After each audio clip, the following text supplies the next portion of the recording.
সুপ্রিয় পেন্সিলর, শুভ সন্ধ্যা।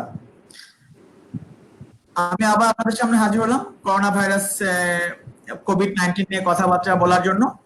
আজকে আমাদের সাথে আছেন ডক্টর মোহাম্মদ মঈনুদ্দিন। উনি নর্থ মিডলসেক্স ইউনিভার্সিটি হাসপাতাল, নর্থ লন্ডন, ইউকে, সেখানকার specialist in acute medicine and acute care and stroke medicine হিসেবে কর্মরত আছেন।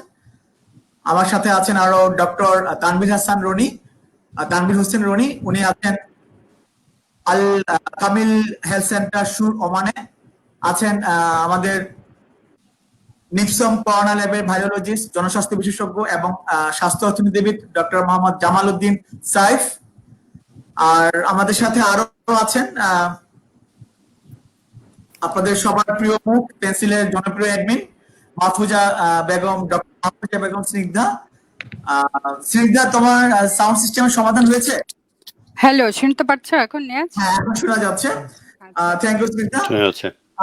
আমরা আলোচনার শুরুতেই আমি প্রথমেই অনুরোধ করবো ডক্টর মোহাম্মদ জামাল উদ্দিন সাইফকে এই ভাইরাসটার উৎপত্তি সম্পর্কে এবং এর ভাইরোলজির ক্রাইটেরিয়া সম্পর্কে, ভাইরাসটার ক্রাইটেরিয়া সম্পর্কে, ক্যারেক্টার সম্পর্কে কিছু বলার জন্য।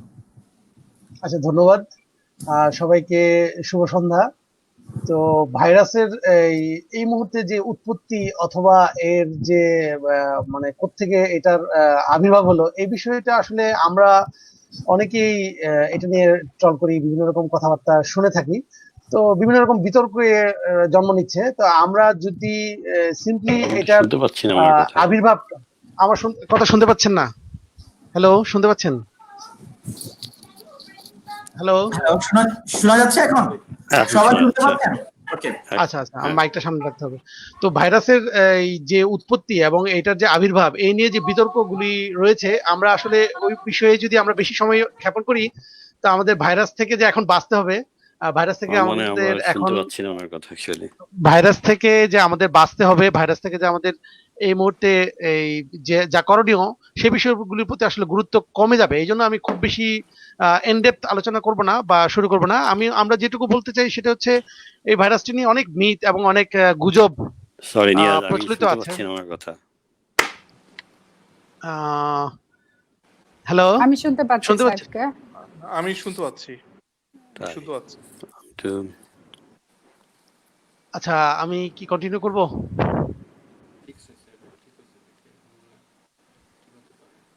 নিয়াজ, আমি কি কন্টিনিউ করব?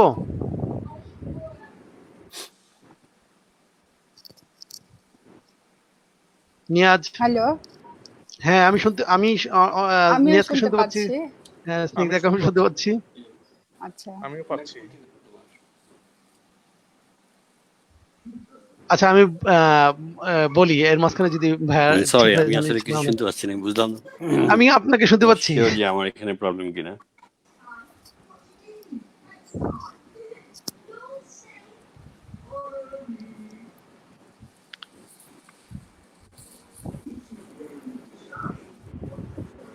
সাইফ, এখন তোমাকে শোনা যাচ্ছে না। আচ্ছা, এই যে আমি বলছি না, মানে আমি ওয়েট করছি ভাইয়ার ওনার ইয়েটা যদি ক্লিয়ার হয়, কারণ ওনাকেও শুনতে হবে। আচ্ছা, আমরা সবার কথা যদি শুনে থাকি তাহলে আমি বলি।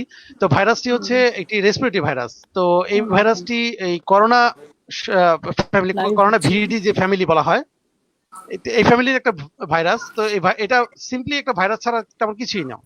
তো আমরা যে ভয়টা পেয়ে থাকি যে এটা বোধহয় নতুন একটা কিছু, অ্যাকচুয়ালি নতুন একটা কিছু মানে এই ভাইরাস প্রজাতিরই নতুন একটা কিছু। একে আসলে অত মানে ভয়ঙ্কর ভাবে আমরা কেন দেখছি, এর কারণ হচ্ছে এর আপনার ভিরুলেন্স, যেটা এইটার ইনকিউবেশন মানে আপনার রোগ ছড়ানোর যে লক্ষণ পাওয়ার আগে যে সময়টুকু, এটি একটু লম্বা এবং এটি মানুষের একজনের কাছ থেকে অনেকজনের কাছে ছড়িয়ে পড়ছে। সবাই কি শুনতে পাচ্ছেন? জি, আমি শুনতে পাচ্ছি ভাইয়া।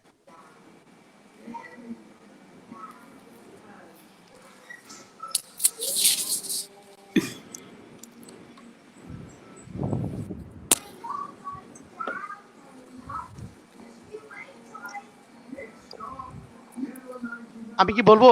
কবিটা খাও। জি জি ভাইয়া বলেন, আমি নিয়াজ শুনতে পাচ্ছি। আচ্ছা তুমি আচ্ছা আচ্ছা কন্টিনিউ ঠিক আছে করো। আচ্ছা আচ্ছা ঘটনা হচ্ছে আমি যে ব্যাপারটা একটু বারবার বলার চেষ্টা করি বিভিন্ন টক শোতে, আমি এটা নিয়ে মানে বিভিন্নভাবে আলোচনা করার চেষ্টা করেছি যে ভাইরাসটিকে ভয় পাওয়ার আসলে তেমন কোনো কারণ নেই। তো ভাইরাসটির ইতিহাসটা আমাদের একটু জানতে হবে, যে ভাইরাসটাকে আমাকে যদি প্রতিহত করতে হয় আমাকে এটার মুদ্রা কথাগুলি জেনে রাখা উচিত, যে এই ভাইরাসটি আসলে কোন ধরনের ভাইরাস। ভাইরাসটি একটি রেসপিরেটরি বা আপনার এই বাংলায় যেটা বলা হয় যে বায়ুবাহিত একটি ভাইরাস। তো এখানে একটি মিথ চলে আসে যে বায়ুবাহিত মানে কি এটা বাতাসে ভেসে বেড়ায়, না। এটি হচ্ছে নাক এবং শ্বাস প্রশ্বাসের মাধ্যমে একজনের কাছ থেকে একজনের ছড়িয়ে থাকে।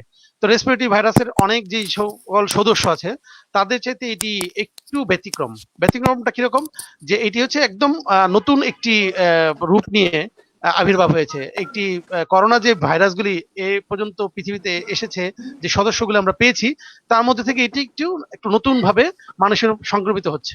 তো এটা একটা ভয়ের ব্যাপার। আরেকটা ব্যাপার হচ্ছে এটি একজনের কাছ থেকে অন্যজনের কাছে ছড়িয়ে পড়ছে এবং এটিকে প্রতিহত করা যাচ্ছে না, এটি আরেকটি ভয়ের ব্যাপার।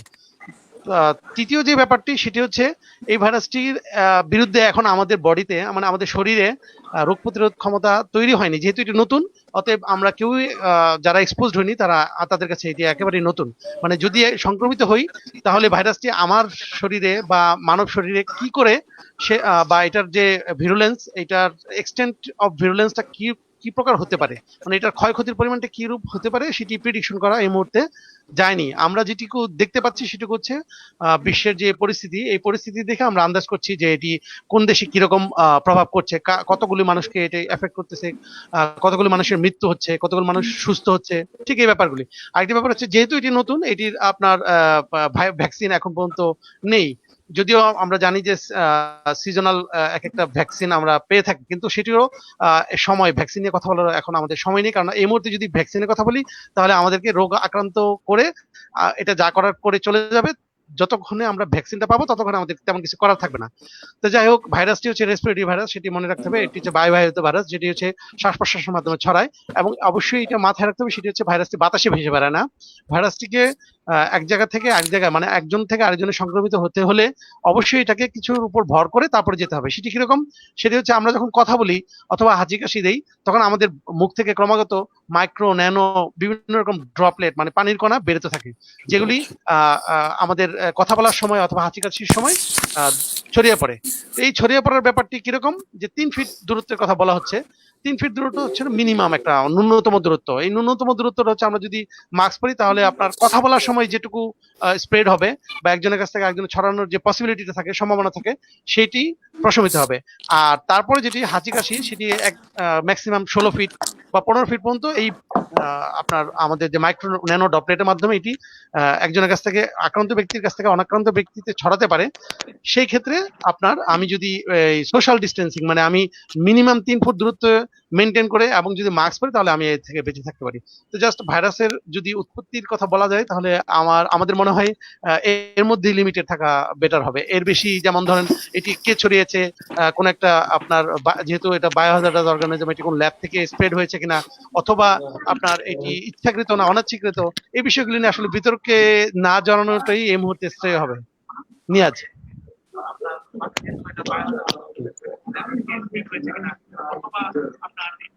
নিয়াজ আমাকে শুনতে পাচ্ছ? হ্যাঁ,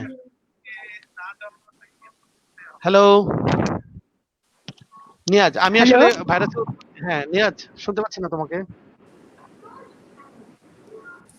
মহিন সাহেব শোনা যাচ্ছে? হ্যাঁ হ্যাঁ হ্যাঁ শুনতে পাচ্ছি, এখন শুনতে শুনতে শুনতে পাচ্ছি। পাচ্ছি, হ্যাঁ। ওকে, এখন আমরা সবাই শুনতে পাচ্ছি। যাক সাহেব, অসংখ্য ধন্যবাদ একটা সুন্দর আলোচনার সূত্রপাত করার জন্য। আমি এবার একটু মহিন ভাইয়ের কাছে যাচ্ছি। মহিন ভাই, আগে আপনি আমাকে বলেন যে আপনাদের ইউকে তে কি অবস্থা, বাঙালিদের কি অবস্থা এবং ওইখানকার অরিজিনাল কি অবস্থা? ধন্যবাদ নিয়াজ। আমি খুব একটা ভালো কথা বলতে পারি না, যাই হোক নিয়াজ আমার স্নেহের ছোট ভাই, তাই আসলাম আজকে কথা বলতে। ওভারঅল ইউকে তে ডেফিনেটলি খুবই খারাপ অবস্থা। Not only UK, all over the Europe plus USA, western কান্ট্রিতে বেশ খারাপই অবস্থা। তো আমাদের এইখানে এই মুহূর্তে ফেটালিটি সোফার কালকে পর্যন্ত 16,000, COVID positive about like more than 100,000, hospital admission অনেক বলে। আমার হসপিটালে আমি বলতে পারি যে আমরা এখন একটু কমে আসছে যদিও, আমাদের হসপিটালে অ্যাবাউট 500 বেড, এইটা এখনো পর্যন্ত প্রায় 300-400 পজিটিভ আছে। আমাদের সোফার ফেটালিটি হইল প্রায় 200, আর আইসিইউতে প্রায় 50-60 এরকম আছে, আরো বাইপাস সিপে বোর্ড এগুলি আছে আর কি। তো ওভার দ্য লাস্ট 1 উইক এখন একটি প্লাটিউ ফেজে আসতেছে, কমে আসছে কিছুটা, এটা একটা গুড সাইন আর কি। আমরা এক্সপেক্ট করতেছি যে হয়তো নেক্সট 2 উইকস এটা কমে আসবে আরো। তো আমাদের ইউকে তে স্টিল লকডাউন অ্যানাদার 3 উইকস, মে মাসে 3rd মে পর্যন্ত। এই আর কি ইউকের অবস্থা। প্রতিনিয়তই এভরিডে কোভিড নিয়েই আছি আর কি আমরা।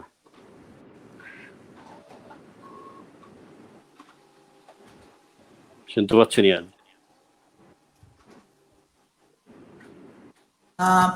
মহিন ভাই, ওখানে বাঙালি বা বাংলাদেশি যারা আছেন তাদের কি অবস্থা? সো ইউকে তো মাল্টিকালচারাল, বাংলাদেশি এফেক্টেড হয়েছে ডেফিনেটলি। সার্টেন এরিয়া যেখানে বাংলাদেশি বেশি, লাইক লন্ডন, তারপরে কিছু ম্যানচেস্টারে আছে, বার্মিংহামে আছে, বাট ওভারঅল অত খারাপ না, লাইক নিউ ইয়র্কের মতো। হয়তো সোফার আমার মনে হয় বাংলাদেশি 15+ মারা গেছে, একজন ডাক্তার মারা গেছে, উনি কনসালটেন্ট ইউরোলজিস্ট ছিল, চিটাং মেডিকেল, আমাদের সিনিয়র অনেক, বাট আনফর্চুনেটলি উনি মারা গেছেন। আর সামহাউ বা এই দেশে যতজন ডাক্তার মারা গেছে সবই immigrant basically, and interestingly all are Muslim.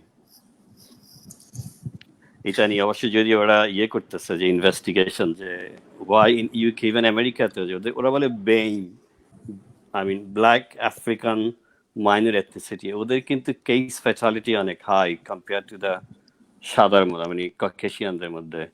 এটা কোয়াইট ইন্টারেস্টিং, এটা এখনো জানে না, বাট ওরা একটা ইনভেস্টিগেশন করতেছে এক্স্যাক্টলি ওয়াই। তো এই আর কি আসি। আমরা একটা প্রশ্ন পেয়েছি, সেটা হচ্ছে আমরা এখন যেটা শুনতে পাচ্ছি, কোনো প্রকার উপসর্গ ছাড়াই করোনায় আক্রান্ত হচ্ছে, এমন অবস্থা আমরা কিভাবে বুঝতে পারবো কে করোনায় আক্রান্ত হলো বা করোনা ভাইরাসটি কে বহন করছে? এই উত্তরটা যাওয়ার আগে আমি একটু তানভীর ভাই এবং স্নিগ্ধার কাছে যেতে চাচ্ছি। তানভীর ভাই আছেন ওমানের সুরে এবং স্নিগ্ধা আছে ওমানের সালালাতে। আমি আগে তানভীর ভাই, তারপর স্নিগ্ধা, যে সুর এবং সালালার কি অবস্থা এবং সেখানকার বাংলাদেশিদের কি অবস্থা? আমি তানভীর বলছি। আমি তো থাকি হচ্ছে ভাইয়া, এটা হচ্ছে সুর, যেটা ওমানের রাজধানী থেকে প্রায় 250 কিলো দূরে। তো আমি ওখানে একটা হেলথ সেন্টারে কাজ করি, আল কামিল হেলথ সেন্টার, এবং ওটার আশেপাশে যেটা হচ্ছে একটা রিজনের নাম হচ্ছে বোয়ালি। তো ওখানে মোস্টলি এই আমাদের এখানে এপি সেন্টারটা হচ্ছে বোয়ালিতে। এখানে প্রায় 40টা কেস আছে, 40 জন আক্রান্ত হয়েছে। এর মধ্যে most of them are Bangladeshi, ম্যাক্সিমামই বাংলাদেশিরা আক্রান্ত হয়েছে। আর টোটাল ওমানে আজ পর্যন্ত কেস আছে হচ্ছে 1500, একটু বেশি।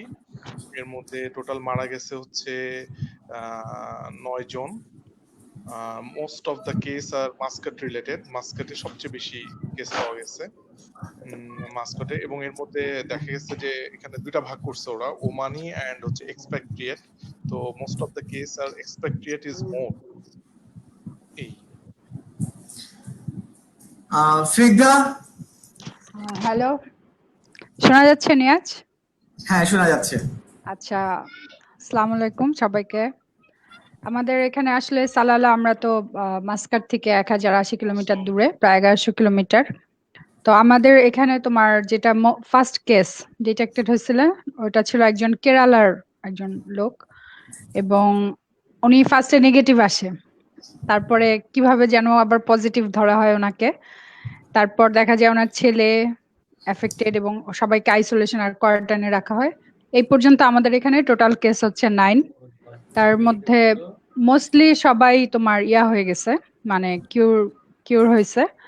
আর কিছু আছে আইসোলেশনে, আলহামদুলিল্লাহ তারাও ভালো আছে, এই পর্যন্ত কোনো ফ্যাটালিটি নাই। ওমানে কি এখন লকডাউন চলছে বা হ্যাঁ, সবাই? আমাদের এখানে তোমার লকডাউন চলতেছে, পুরাপুরি লকডাউন চলতেছে। কারণ হচ্ছে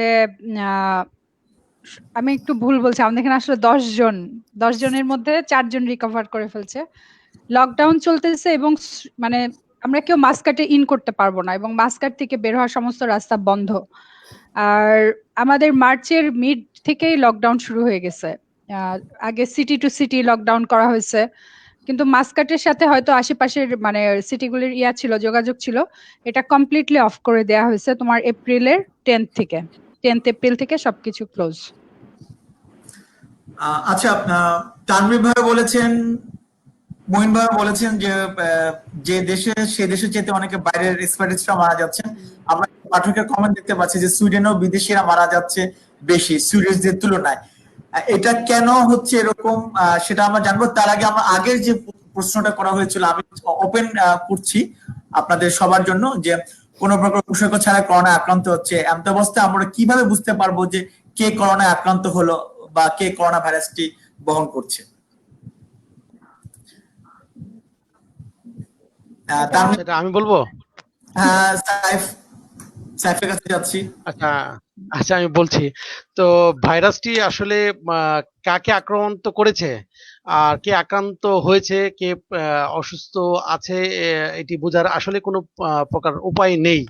তো এর অন্যতম কারণটি হচ্ছে এটি একটু স্পেশাল একটা ভাইরাস, যেটির ইনকিউবেশন পিরিয়ড যেটাকে বলা হয়, মানে লক্ষণ প্রকাশ হওয়ার আগের যেই সময়টুকু, মানে একজন কেউ যদি আক্রান্ত হয় ভাইরাসটিতে, সে আক্রান্ত ছিল না আগে, বললাম যে এই মুহূর্তে আক্রান্ত হলো, এ থেকে শুরু করে আগামী 14 দিনের মধ্যে তিনি যে কোনো সময় তার লক্ষণ প্রকাশ করবেন। এর মাঝখানে ওনাকে কোনোভাবেই ট্রেস করা যাবে না যে উনি আক্রান্ত হয়েছেন। যদি লক্ষণ প্রকাশ পায় একদিনের মাথায়, 1 ঘন্টার মাথায়, অথবা 3 দিনের মাথায়, অথবা 13তম দিনের মাথায়, অথবা 14তম দিন, তাহলেই বোঝা যাবে যে তিনি আক্রান্ত হয়েছেন। এছাড়া আর বোঝার কোনো উপায় নেই। এটি হচ্ছে ভাইরাসটির সবচেয়ে ভয়ঙ্কর একটা ব্যাপার। এই জন্যই সোশ্যাল ডিস্টেন্সিং, যেটা সামাজিক দূরত্ব বজায় রাখার কথা বলা হচ্ছে, যেহেতু ভাইরাসটি 40 থেকে 50 ভাগের ক্ষেত্রেই কোনো প্রকার লক্ষণ ছাড়াই মানুষ একে বহন করবে আক্রান্ত অবস্থায়, এবং যখন নাকি তার সিমটম ডেভেলপ করবে তার মধ্যেও প্রায় 80% লোক এমনি এমনি ভালো হয়ে যাবে। তো অতএব এই ভাইরাসটি আসলে কতজন লোককে আক্রান্ত করেছে, কতজন লোক আক্রান্ত হয়েছে, এটি বুঝার আসলে মাস স্ক্রিনিং, যদি আমরা বাংলাদেশের কথা বলে থাকি, 16 কোটি মানুষকে যদি এট এ টাইম টেস্ট করা যায়, তাহলেই প্রিডিকশন করা যেতে পারে বা অ্যাকচুয়াল সংখ্যাটা বেরিয়ে আসবে। এর আগে কখনোই সম্ভব নয়। আর যদি বলা যায় যে যদি সাইন সিমটমের কথা, তাহলে এটি তো বললাম যে এটি রেসপিরেটরি ভাইরাস, যেহেতু ঠান্ডা কাশি আমরা প্রায় ভুগে থাকি, এইটি মানে এই ধরনের উপসর্গ ছাড়া আর বাড়তি কিছু উপসর্গ, যেমন তীব্র পেট ব্যথা, পেট খারাপ হওয়া এবং বমি হওয়া, যেগুলি জ্বরের সাথে সম্পৃক্ত না সরাসরি, এগুলি থাকতে পারে। এছাড়া যদি এই উপসর্গগুলি দেখা যায়, তাহলে হয়তো বা সন্দেহ করা যেতে পারে এই মুহূর্তে যে তিনি আক্রান্ত হতে পারেন। সেক্ষেত্রে তাকে টেস্টিং এ যেতে হবে। Thank you Saif. মঈন ভাই এবং তানভীর ভাই দুজনের কাছে আমার পরবর্তী কোশ্চেনটা, এখানে একজন পাঠক দর্শকও জানতে চেয়েছেন যে জ্বর হলে কি শুধু শরীর গরম হবে, কোনো খারাপ লাগবে না, নাকি শরীর খারাপও লাগবে? আচ্ছা, আমি আপনাদের দুজনের কাছে জানতে চাচ্ছি, যেহেতু আপনাদের হাসপাতালগুলোতে প্রচুর পেশেন্ট কোভিড এর পাওয়া যাচ্ছে এবং আপনারা ডিল করেছেন, সাইফ কিছুটা বলেছে, তারপর আপনারা প্র্যাকটিক্যালি আসলে কি কি সাইন সিমটম পেয়েছেন করোনা পেশেন্টের ক্ষেত্রে? কি ধরনের ভ্যারাইটিজ আছে, কি ধরনের পেশেন্ট আসতেছে, তাদের কত পার্সেন্ট সাইন থাকছে, কত পার্সেন্ট এসিমটমেটিক থাকছে, কিরকম? মঈন ভাই। আচ্ছা, একটু বলে নি। খুবই এই কি বলে, আমি একদম কাইন্ড অফ প্র্যাকটিক্যালি এই কোভিড দেখছি from beginning to until now. কারণ কোভিড যখন স্টার্ট হয়েছে আমাদের হসপিটালে, আনফর্চুনেটলি ওই সময় যে kind of like 90% tsunami, unfortunately আমি ওই পরপর 4 দিন অন কলে ছিলাম। So initially it was very simple and straightforward, like জ্বর, শ্বাসকষ্ট, শরীর ব্যথা, এগুলি নিয়ে আসছে। সো সিম্পলি মনে হলো যেটা কোভিড, কন্ট্যাক্ট হিস্ট্রি আছে, ট্রাভেল হিস্ট্রি, এগুলি ছিল। তারপরে যখন গ্র্যাজুয়ালি কমিউনিটিতে স্প্রেড করছে, অ্যাট দ্য মোমেন্ট আমি বেশি ডিটেলসে যাচ্ছি না, সো সিম্পলি জ্বরটা ছিল। এখন খুবই different type of presentation, like diarrhoea, vomiting, severe AKI, DKA, diabetes নিয়ে আসতেছে, অনেক এনকেফালোপ্যাথিক পিকচার নিয়ে আসছে, কেউ স্ট্রোক নিয়ে আসছে, কেউ কেউ এমআই নিয়ে আসছে, ইভেন কোনো জ্বর টর নাই, দেখা গেলো যে পরে কোভিড পজিটিভ আসছে। সো আনফর্চুনেটলি এই ভাইরাসের যে গতি প্রকৃতিটা বোঝা ইজ ভেরি ডিফিকাল্ট। উনি ভাইরোলজিস্ট, উনি আরো ভালো বলতে পারবেন। সো এত হিউজ ভ্যারিয়েশন, এত প্রেজেন্টেশন আমি নিজেই প্র্যাকটিক্যালি দেখছি। যেমন এখন যেমন কালকে রাতে আমি একটা পেশেন্ট দেখলাম যে ওর ক্রিয়াটিনিন 2000, আর একটা পেশেন্ট দেখলাম যে সিম্পলি ডিকে নিয়ে আসছে অসুস্থ হয়ে, ডিহাইড্রেশন। তারপরে আরেকটা পেশেন্ট দেখলাম যে একটা পেশেন্ট শুধু কোভিড বাট নিয়ে আসছে ইসকেমিক ফুট নিয়ে। আরেকটা পেশেন্ট আসছে Guillain Barre, this is a huge rare speciality. So আমি huge variation of presentation of COVID দেখলাম। এনিওয়ে, তো সিম্পলি যেটা জ্বর, অবশ্যই that's one of the important. জ্বরের সাথে কাশি থাকবে, সিভিয়ার মায়ালজিয়া থাকে, এক্সট্রিমলি টায়ার্ড, ফ্যাটিগ, এক্সজস্টেড এগুলি থাকে। এটা ওয়ান অফ দ্য সিমটম। সাথে হেডেক থাকতে পারে, স্নিজিং, কাফিং, হোয়াট এভার ইট ইজ। আর definitely cough, which is most likely এটা ড্রাই থাকে। এটা হলো ইনিশিয়াল প্রেজেন্টেশন। তারপরে এই প্রেজেন্টেশনের পরে যেটা হয়, first second year most of the time lung involvement করে, তাহলে শ্বাসকষ্ট ডেফিনেটলি থাকে, এটা আর কি। আর তারপরে তো গ্র্যাজুয়ালি আস্তে আস্তে শ্বাসকষ্ট হইলে যাদের কোমরবিডি থাকে অনুযায়ী কিছু প্রেজেন্টেশন, যদি অ্যাজমা, সিওপিডি থাকে, হুইজ থাকে, আর মাল্টিপল কোমরবিডি থাকলে সেটা একটু ডিফারেন্ট টাইপের থাকে। তো প্রথমেই যেটা আসে এটা ইউজুয়াল, যেটা জ্বরই মেইনলি থাকে, জ্বর, কাশি, মাথা ব্যথা, মায়ালজিয়া, ফ্যাটিগ, এইগুলি আর কি। থ্যাংক ইউ মঈন ভাই। তানভীর ভাই, আপনার নেটের সমস্যা হচ্ছিল, আপনি কি আমাদের কথাগুলো শুনতে পেয়েছেন? তানভীর ভাই, আপনি শুনতে পাচ্ছেন? হ্যালো। আচ্ছা, তানভীর ভাই বোধহয় সাউন্ডের সমস্যা হচ্ছে। আমরা আরেকটা প্রশ্ন পেয়েছি, এটা সম্ভবত ক্লিনিশিয়ানও দিতে পারেন, ভাইরোলজিস্ট দিতে পারেন। প্রশ্নটা একটু দেখি। সেটা হচ্ছে যে অনেক সময় আমরা দেখতে পাচ্ছি প্রথম টেস্ট নেগেটিভ, দ্বিতীয় টেস্টও নেগেটিভ, কিন্তু তৃতীয়বার পজিটিভ পাওয়া গিয়েছে। আচ্ছা, এটা আমি একটু বলি। হ্যাঁ, তো আমি আসলে কোশ্চেন পিক করছি বারবার, ভাইরাস রিলেটেড। তো প্রথম টেস্টে নেগেটিভ, দ্বিতীয় টেস্টে নেগেটিভ, তৃতীয়বার পজিটিভ পাওয়া গিয়েছে। তো আমরা যে কিটটি এখন ইউজ করছি, আমরা রিসেন্টলি একটি ভিডিও কনফারেন্সের আয়োজন করেছি, যেটিতে আপনার আমাদের স্বাস্থ্য মন্ত্রণালয়, আমাদের এই ডিফেন্সের স্বাস্থ্য বিভাগ, আমাদের ডিজি হেলথ, আইডিসিআর এবং নিপসমের আয়োজনে সেটি হয়েছে। তো সেইটিতে আপনার সাংহাই, যিনি আপনার এখন মূল দায়িত্বে ছিলেন, উহান থেকে স্প্রেড যেন না হয়, তো তার কাছে প্রশ্ন রাখা হয়েছিল যে আমরা কোন কিটটি ইউজ করবো, বা আমাদেরকে যদি ওনারা এখন হেল্প করেন, আমরা এই নিপসম মলিকুলার ল্যাবটিকে করোনা ল্যাবে রূপান্তর করতে চাই, এক্ষেত্রে আমরা কোন কিট ইউজ করবো এবং এক্ষেত্রে আমাদের সেফটিটা কি। উনি যে কিটটির কথা বলছেন, এখন যে কিটটি বাজারজাত হয়েছে সব জায়গায় যারা ইউজ করছে, ব্যবহার করছি, তো এটির কিন্তু সেন্সিটিভিটি হচ্ছে 87.3%, মানে আপনার 100% যে অংশটুকু সেন্সিটিভ না, সেক্ষেত্রে কিন্তু নেগেটিভ পসিবিলিটি আছে। যদিও এটি মলিকুলার টেস্ট, তারপরে কিন্তু এখানে আপনার একটি আলোর নিচে অন্ধকার থেকে যাচ্ছে, অতএব সেক্ষেত্রে সেই রকম পসিবিলিটি হতে পারে। আবার আরেকটি ব্যাপার হচ্ছে, এটি একেবারে একটা নতুন, যেহেতু আমাদের সব জায়গায় ছড়িয়ে পড়ার কারণে একটি স্পেসিফিক ট্রেন্ড লোকজন ছাড়া যদি অন্য কেউ স্যাম্পল কালেকশন করে থাকে, সেক্ষেত্রে কালেকশনের যে ত্রুটি, হ্যাঁ, তো যেই কালেকশন প্রসিডিউরে যে ত্রুটি থাকে, তো সেক্ষেত্রে কিন্তু নেগেটিভ আসতে পারে। এটা দ্বিতীয় পসিবিলিটি। তৃতীয় যে পসিবিলিটি, সেটা হচ্ছে স্যাম্পল ট্রান্সপোর্ট। যেহেতু এটা ভাইরাস, এটাকে কিভাবে ট্রান্সপোর্ট করতে হবে সেটিও কিন্তু একটা নীতিমালার মধ্যে পড়ে। তো ভাইরাল ট্রান্সপোর্ট মিডিয়া বা আপনার যেভাবে হোক, অনেক প্রত্যন্ত অঞ্চল থেকে যখন সেন্টারগুলোতে আসে, তখন যদি এটিকে আপনার কোন ক্রমে প্রসিডিউর ফলো না করা হয়, সেক্ষেত্রে কিন্তু ভাইরাসটি পরবর্তীতে ডিটেক্ট নাও হতে পারে। চতুর্থ সেটি হচ্ছে আপনার ভাইরাসের, আমাদের যে মলিকুলার ল্যাবে আমরা যে প্রসিডিউরে আমরা ভাইরাস নিয়ে কাজ করি, এটি অনেকটা কাছাকাছি হলেও এটি একটি আরএনএ ভাইরাস, খুব সেন্সিটিভ। যেহেতু ডিএনএ ভাইরাস আপনারা জানেন, ডিএনএ ভাইরাস আছে, আরএনএ ভাইরাস আছে। আরএনএ ভাইরাসটি এতটাই সেন্সিটিভ যে এটিতে যদি আমি একটু এদিক সেদিক করি আমার প্রসিডিউরে, মানে প্রোটোকলের বাইরে নেই, ইচ্ছাকৃত অথবা অনিচ্ছাকৃত, তাহলে কিন্তু এটি নেগেটিভ আসতে পারে। প্রথম টেস্ট নেগেটিভ, দ্বিতীয় টেস্ট নেগেটিভ, তৃতীয় টেস্ট নেগেটিভ, এগুলির ক্ষেত্রে এরকম আসতেই পারে।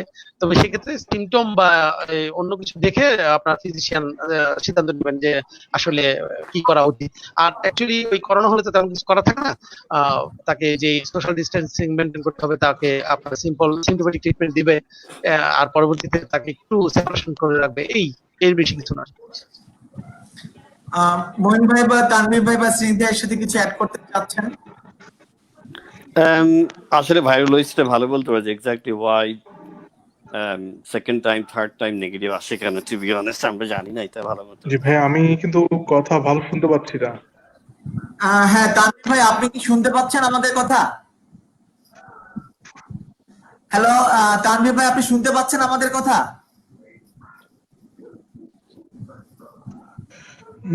তানভীর ভাই, আমরা শুনতে পাচ্ছি না। আচ্ছা, তানভীর ভাই সমস্যা হচ্ছে নেটের বোধহয়। হ্যাঁ মহিন ভাই যেটা বলছিলেন। আমরা এরকম অনেকগুলি ইন্টারেস্টিং কেস পাইছি যে আমরা হয়তো ইমার্জেন্সিতে আসছে সিমটম নিয়ে, ওকে ফাইন, ডিসচার্জ করে দিছে কোভিড নেগেটিভ, তারপর দেখা গেলো আবার আসছে, এসে ডেফিনেটলি আসছে অনেক খারাপ অবস্থা নিয়ে, একদম স্ট্রেইট আইসিইউ এরকম হয়েছে। সো এইটা I am not really sure যে ইনিশিয়ালি কেন পজিটিভ আসলো না।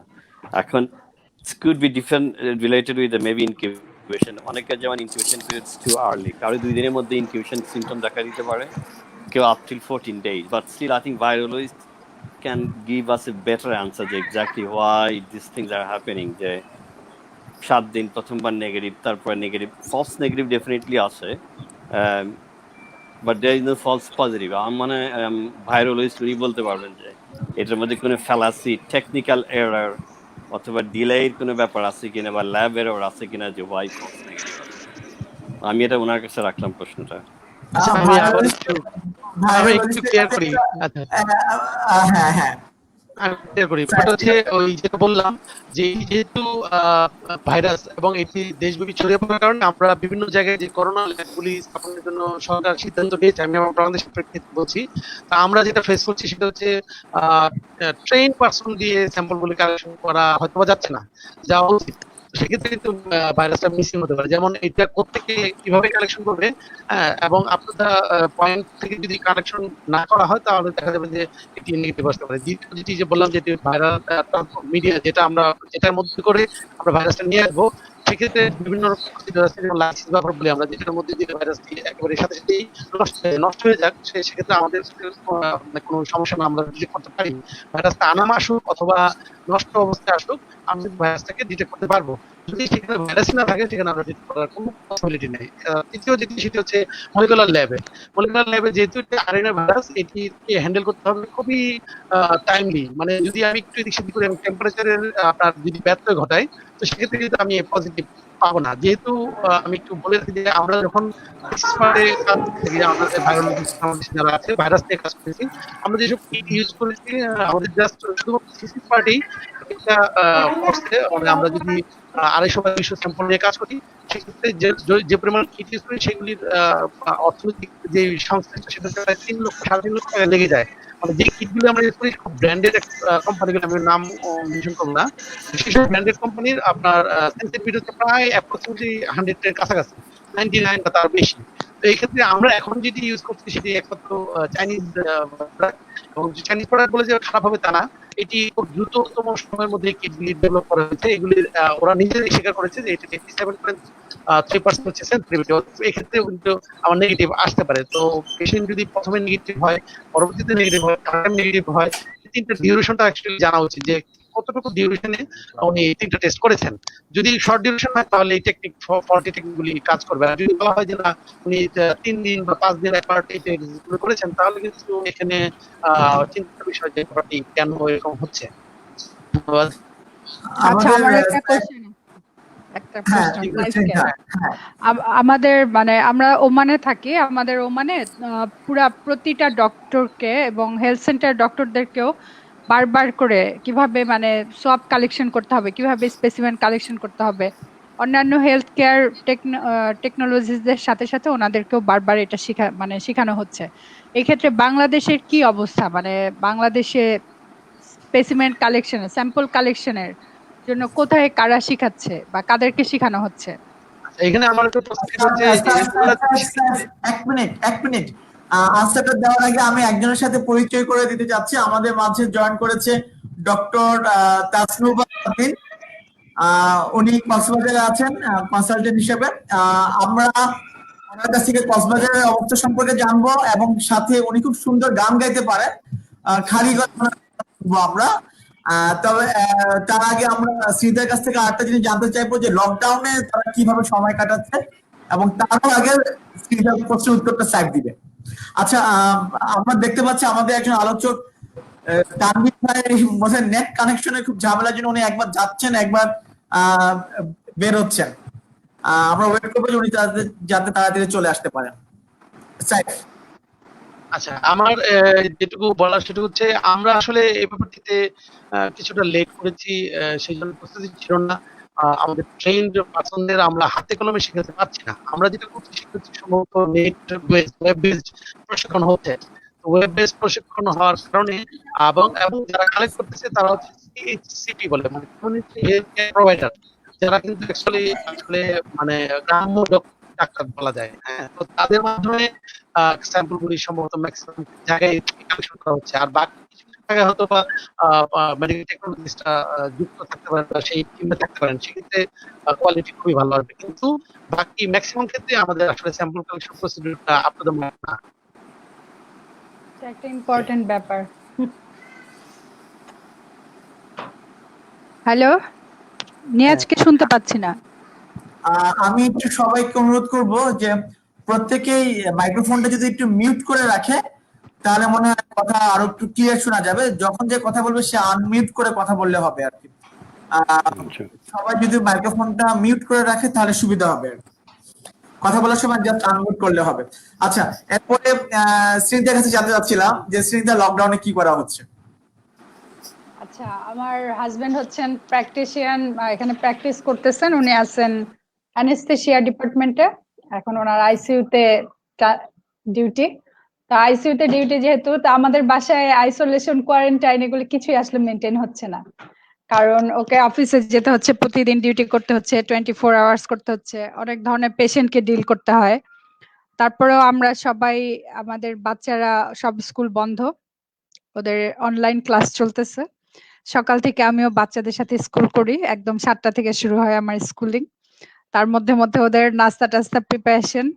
তারপর আমি যেহেতু পেন্সিল আছে, আমি একটু পেন্সিল নিয়ে বিজি থাকি। আর আর হচ্ছে যে কোয়ারেন্টাইনে আমরা একদমই বাইরে যাচ্ছি না, কোথাও ঘুরতে যাচ্ছি না, বা সামাজিক কোনো যোগাযোগ মেনটেন করতেছি না। ফ্রেন্ডদের সাথে সব ফোনে যে এরকম যেমন কথা বলতেছি। আর হচ্ছে যে যখন দরকার হয় আমরা তখন, এখানে হাইপার মার্কেট, সুপার শপ আছে, এখানে সব শপও খোলা না, কিন্তু কয়েকটা বড় বড় শপ খোলা। ইচ্ছা করলে তোমাকে অনলাইন ডেলিভারিও দিবে। তো ওখানে আমরা যাচ্ছি, পারলে একজনই যাচ্ছে বাজার করতে। আর আমাদের এখানে এখনো এতটা খারাপ অবস্থা না, কিন্তু আমরা তারপরেও সোশ্যাল ডিস্টেন্সিং থেকে শুরু করে সবকিছু মেনটেন করতেছি। আর যখন খুব বেশি খারাপ লাগে তখন আমার হাজবেন্ড আমাকে গাড়িতে করে একটা চক্কর দিয়ে ঘুরায় আনে। এই, আর কিছু না। শ্রীনিতার কাছ থেকে আমরা শুনলাম সে কিভাবে সময় কাটাচ্ছে। একটা প্রশ্ন আসছে, যে প্রশ্নটা আমি করব ভেবেছিলাম, অলরেডি করা হয়ে গেছে। ডক্টর তাসনুবা সাদমিনের কাছে জানতে চাই কক্সবাজারের কি অবস্থা। ডক্টর তাসনুবা সাদমিন কারিগরি ছুটির জন্য এই একটু আউটলাইনে আছেন। উনি আসলে আবার আমরা তাকে প্রশ্নটা দিব। তার আগে সাইফের জন্য মনে হয় আরো কিছু কোশ্চেন আছে। একটা কোশ্চেন আছে, which media you are using for sample? আচ্ছা, এক্ষেত্রে আমি একটু এই প্রশ্নটার উত্তর দেওয়ার আগে বলে নেই, কারেকশন করে আমি একটু বলেছিলাম যে মেডিকেল টেকনোলজিস্ট আসলে স্যাম্পল কালেকশন মানে আমাদের পাবলিক হেলথের যে পার্সোনাল যারা, তাদেরকে দিয়ে, যেমন আমাদের এখনো পাবলিক হেলথ ইনভলভমেন্ট হয় না বা হইলো, মানে দেরিতে হয়েছে, যেটি আমাদের জন্য আসলে অনেকটা হেলথের জন্য ডিমেরিটস। যাই হোক, পাবলিক হেলথে যে স্টুডেন্টরা বা যারা এমপিএইচ করেছেন বা পাবলিক হেলথে পোস্ট গ্রাজুয়েশন করেছেন তাদেরকে দিয়ে স্যাম্পল কালেকশনটা তদারকি অথবা যদি সরাসরি তত্ত্বাবধান করা যেত আমাদের এটা বেটার হতো। এটা অ্যাকচুয়ালি ল্যাবে কাজ করেন। আচ্ছা, আরেকটা জিনিস, উত্তর প্রশ্নটা যেটা ছিল যে ভুলে গেছি, প্রশ্নটা ছিল কি ট্রান্সফর্ম মিডিয়া। আচ্ছা, মেডিকেল এই ক্ষেত্রে আপনার দুটো প্রসিডিউর আমরা ফলো করি, সেটা হচ্ছে সরাসরি ভাইরাস থেকে লাইসিস করে নিয়ে আসবে, মানে ভাইরাস থেকে ভেঙে আমরা নিয়ে আসবো। সেক্ষেত্রে লাইসিস বাফার ইউজ করা হয়। লাইসিস বাফার অর্থে এখানে একটা পিচ এর একটা সলিউশন ইউজ করা হয় একটা নির্দিষ্ট pH এর, যেখানে আপনার ভাইরাসের স্যাম্পলের যে সব স্টিকটা সেটি নেজোফেরিংস অথবা আমাদের যে নাকের বা যে অংশ থেকে নেওয়া হয় স্যাম্পলটা, সেটি নেওয়ার পরে এটার মধ্যে ঢুকিয়ে দিলে সাথে সাথে এই ভাইরাসটি ওইখানেই লাইসিস হয়ে যাবে, মানে ভাইরাসটি নষ্ট হয়ে যাবে। ভাইরাসটা থাকবে, ভাইরাসটাকে ডিটেক্ট করা যাবে, ভাইরাস নষ্ট হয়ে যাবে, ভাইরাসটি লাইভ থাকবে না। মানে লাইভ মানে ভাইরাসটি যদিও জীবন নাই, এটি আর মানে ওই আপনার রোগ প্রতিরোধ রোগ আক্রান্ত করার ক্ষমতা থাকবে না, এটি লাইসিস বাফার। আরেকটি হচ্ছে ভাইরাল ট্রান্সপোর্ট মিডিয়া। হ্যাঁ, এই ক্ষেত্রে ওই নরমাল স্যালাইন ইউজ করা হয়। হ্যাঁ, এটা একটা প্রসিডিউর। আরেকটা হচ্ছে ভাইরাল ট্রান্সপোর্ট মিডিয়া, যেটা ভাইরাস থেকে ইনটেক অবস্থায় এই কালেকশন সেন্টার থেকে একেবারে টেস্টিং সেন্টার পর্যন্ত নিয়ে আসা যায়। এখানে কতক্ষণ রাখা যায় ভাইরাসটা, মানে কতক্ষণ থাকবে, তুমি কতটুক টাইম? ভাইরাসটা, হ্যাঁ, ভাইরাসটা যেহেতু নিউট্রিশনের উপর ডিপেন্ড করে না, ভাইরাসটাকে আমি কালেকশন করে নিয়ে আসা, যদি আমি ভাইরাসকে ট্রেস করতে পারি, ধরতে পারি, মানে তাকে ক্যাচ করতে পারি, সেই ক্ষেত্রে আমি ভাইরাসটাকে মানে তার একটা টেম্পারেচার মেনটেন করতে হয়। আমরা জানি যে একটু আইসকুল বক্স বা এই ধরনের বক্স ইয়াতে নিয়ে আসে, অনেক ক্ষেত্রে নর্মালিও আপনার লাইসেন্স বাফারে করে নিয়ে আসা হয়। এই ক্ষেত্রে আসলে সময়টা খুব একটা মানে ইয়ে করে না, মানে এটার সাথে কোনো ব্যত্যয় করে না। আচ্ছা, আচ্ছা নিয়াজ, আমি একটু কিছু কোশ্চেন করতে চাচ্ছিলাম। তুমিও তো জনস্বাস্থ্য প্রতিনিধি নাকি? এনিওয়ে, আমি আমি রেগুলার ফলো করি যদিও। ফার্স্ট অফ অল, আমাদের হসপিটালের প্রিপারেশন ফ্রম দ্য গভর্নমেন্ট, ওটা যদিও ডিবেটেবল, আমি ওটা যাচ্ছি না। বাট একটা জিনিস, যে ইউজ অফ পিপিই যেটা, হ্যাঁ, এইটার ব্যাপারে আমাদের বাংলাদেশে এক্স্যাক্টলি গাইডলাইনটা কি আমি একটু জানতে চাচ্ছি। আমি দেখবো যে খুবই ইনঅ্যাপ্রোপ্রিয়েট ইউজ অফ পিপিই দেখতেছি ফেসবুকে, টেলিভিশনে, খবরে। এতটাই ইনঅ্যাপ্রোপ্রিয়েট যেটা দেখলে আমার মাঝে মাঝে মনটাই খারাপ লাগে। নকল টকলের ব্যাপারটা আমরা পড়ে যাচ্ছি, because this is all political. But আমার কাছে কেন জানি, বলো। আপনি এমন একটা কোশ্চেন করছেন যেটা আমার খুব প্রিয় টপিক, এটা নিয়ে কক্সবাজারে রীতিমতো আমরা যুদ্ধ করছি। তার আমরা বলো। উত্তরটা দিচ্ছি ভাইয়া, আপনার প্রশ্নের উত্তরটা দিচ্ছি। আরো কিছু প্রশ্ন থাকলে একটু মনে রাখেন, আমি একটু পরে আবার আপনার কাছে আসতেছি। তার আগে ডক্টর তাসনুবাকে যেহেতু পেয়েছি, তার একটা কোশ্চেন ছিল, ডক্টর তাসনুবা সাদনিনের কাছে জানতে চাই কক্সবাজারে কি অবস্থা।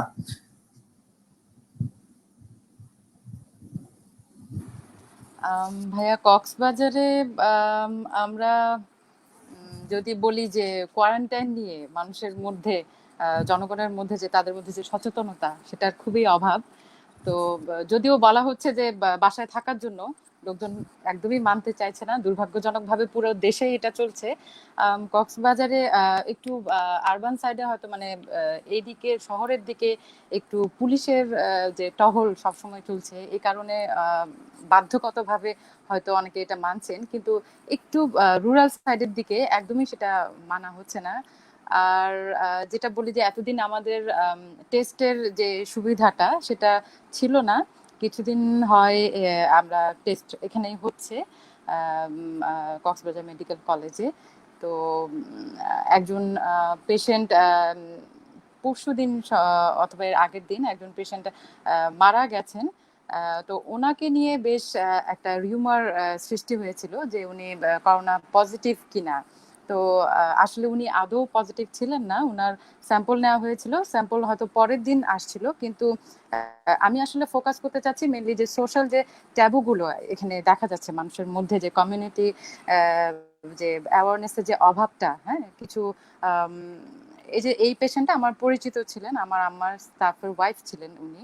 তো উনি অন্য কোনো কারণে, ওনার ডায়াবেটিক ছিলেন উনি, হয়তো সে কারণে, যেটা পরবর্তীতে তার ডায়াগনোসিস হয় নাই। তো উনি মারা যান। তো পরের দিন দুপুরবেলা ওনার লাশ দেওয়া হয়। তো লাশ দিতে দেরি হয়, এলাকায় এমন একটা ব্যাপার হয়, সেটা হচ্ছে রামু গর্জনিয়া, অনেক দূরে রুরাল এরিয়াতে। তো এমন হয় যে লোকজন বলা শুরু করলো যে আসলেই ওনার করোনা পজিটিভ, এনারা হয়তো 50,000-এর মতো টাকা ঘুষ দিয়ে ওনার লাশটা ছাড়িয়ে আনছেন, কেউ যেতে পারবে না, তাদের সাথে কথা বলবে না। ইভেন তার যে বড় মেয়ে যে সেখানকার শ্বশুরবাড়ি থেকে তাকে মানা করা হচ্ছে যে তুমি আর আমাদের বাসায় আসবা না। তো এরকম কিছু ব্যাপার দেখা যাচ্ছে, যেটা খুবই দুঃখজনক। এটার মূল কারণ হচ্ছে কমিউনিটি অ্যাওয়ারনেসের যে ল্যাকিংটা, আর সেন্সিটাইজ না তারা, যে তারা খুব চাইলেই যে শুধুমাত্র একটা সামান্য একটা হাইজিন প্র্যাকটিসের মাধ্যমেই তারা কিন্তু এত বড় একটা দুর্যোগ বা যেটাকে বলবো সেটা চাইলেই প্রিভেন্ট করতে পারে। সেইটা তাদের মধ্যে বোধ শক্তিটা এখনো ওভাবে আসেনি, বা কোনো কারণে এটা জানতে পারছে না লোকজন যে শুধুমাত্র হাত ধুয়ে বা একটু হাইজিন মেনটেন করে একটু শিষ্টাচারগুলো, যে রুলগুলো বলা হচ্ছে ডাব্লিউএইচও থেকে বা গভর্নমেন্ট থেকে যেগুলো বলা হচ্ছে সেগুলো পালন করেই কিন্তু আমরা প্রতিরোধ করতে পারছি। কিন্তু দুঃখজনকভাবে এটা এখনো লোকজনের মধ্যে দেখা যাচ্ছে না। আচ্ছা, আমাকে কি শুনতে পাচ্ছেন? আমি কাউকেই শুনতে পাচ্ছি না, আমি একাই কথা বলছি, একটু আমরা নেটওয়ার্ক শুনতে প্রবলেম পাচ্ছি। হচ্ছে। আমাদের সবার মাইক্রোফোন অফ আসে, এই জন্য আপনি শুনতে পাচ্ছেন না কাউকে। আমরা শুনতে পাচ্ছি। এর আগেও শুনতে পাচ্ছিলাম না, সরি।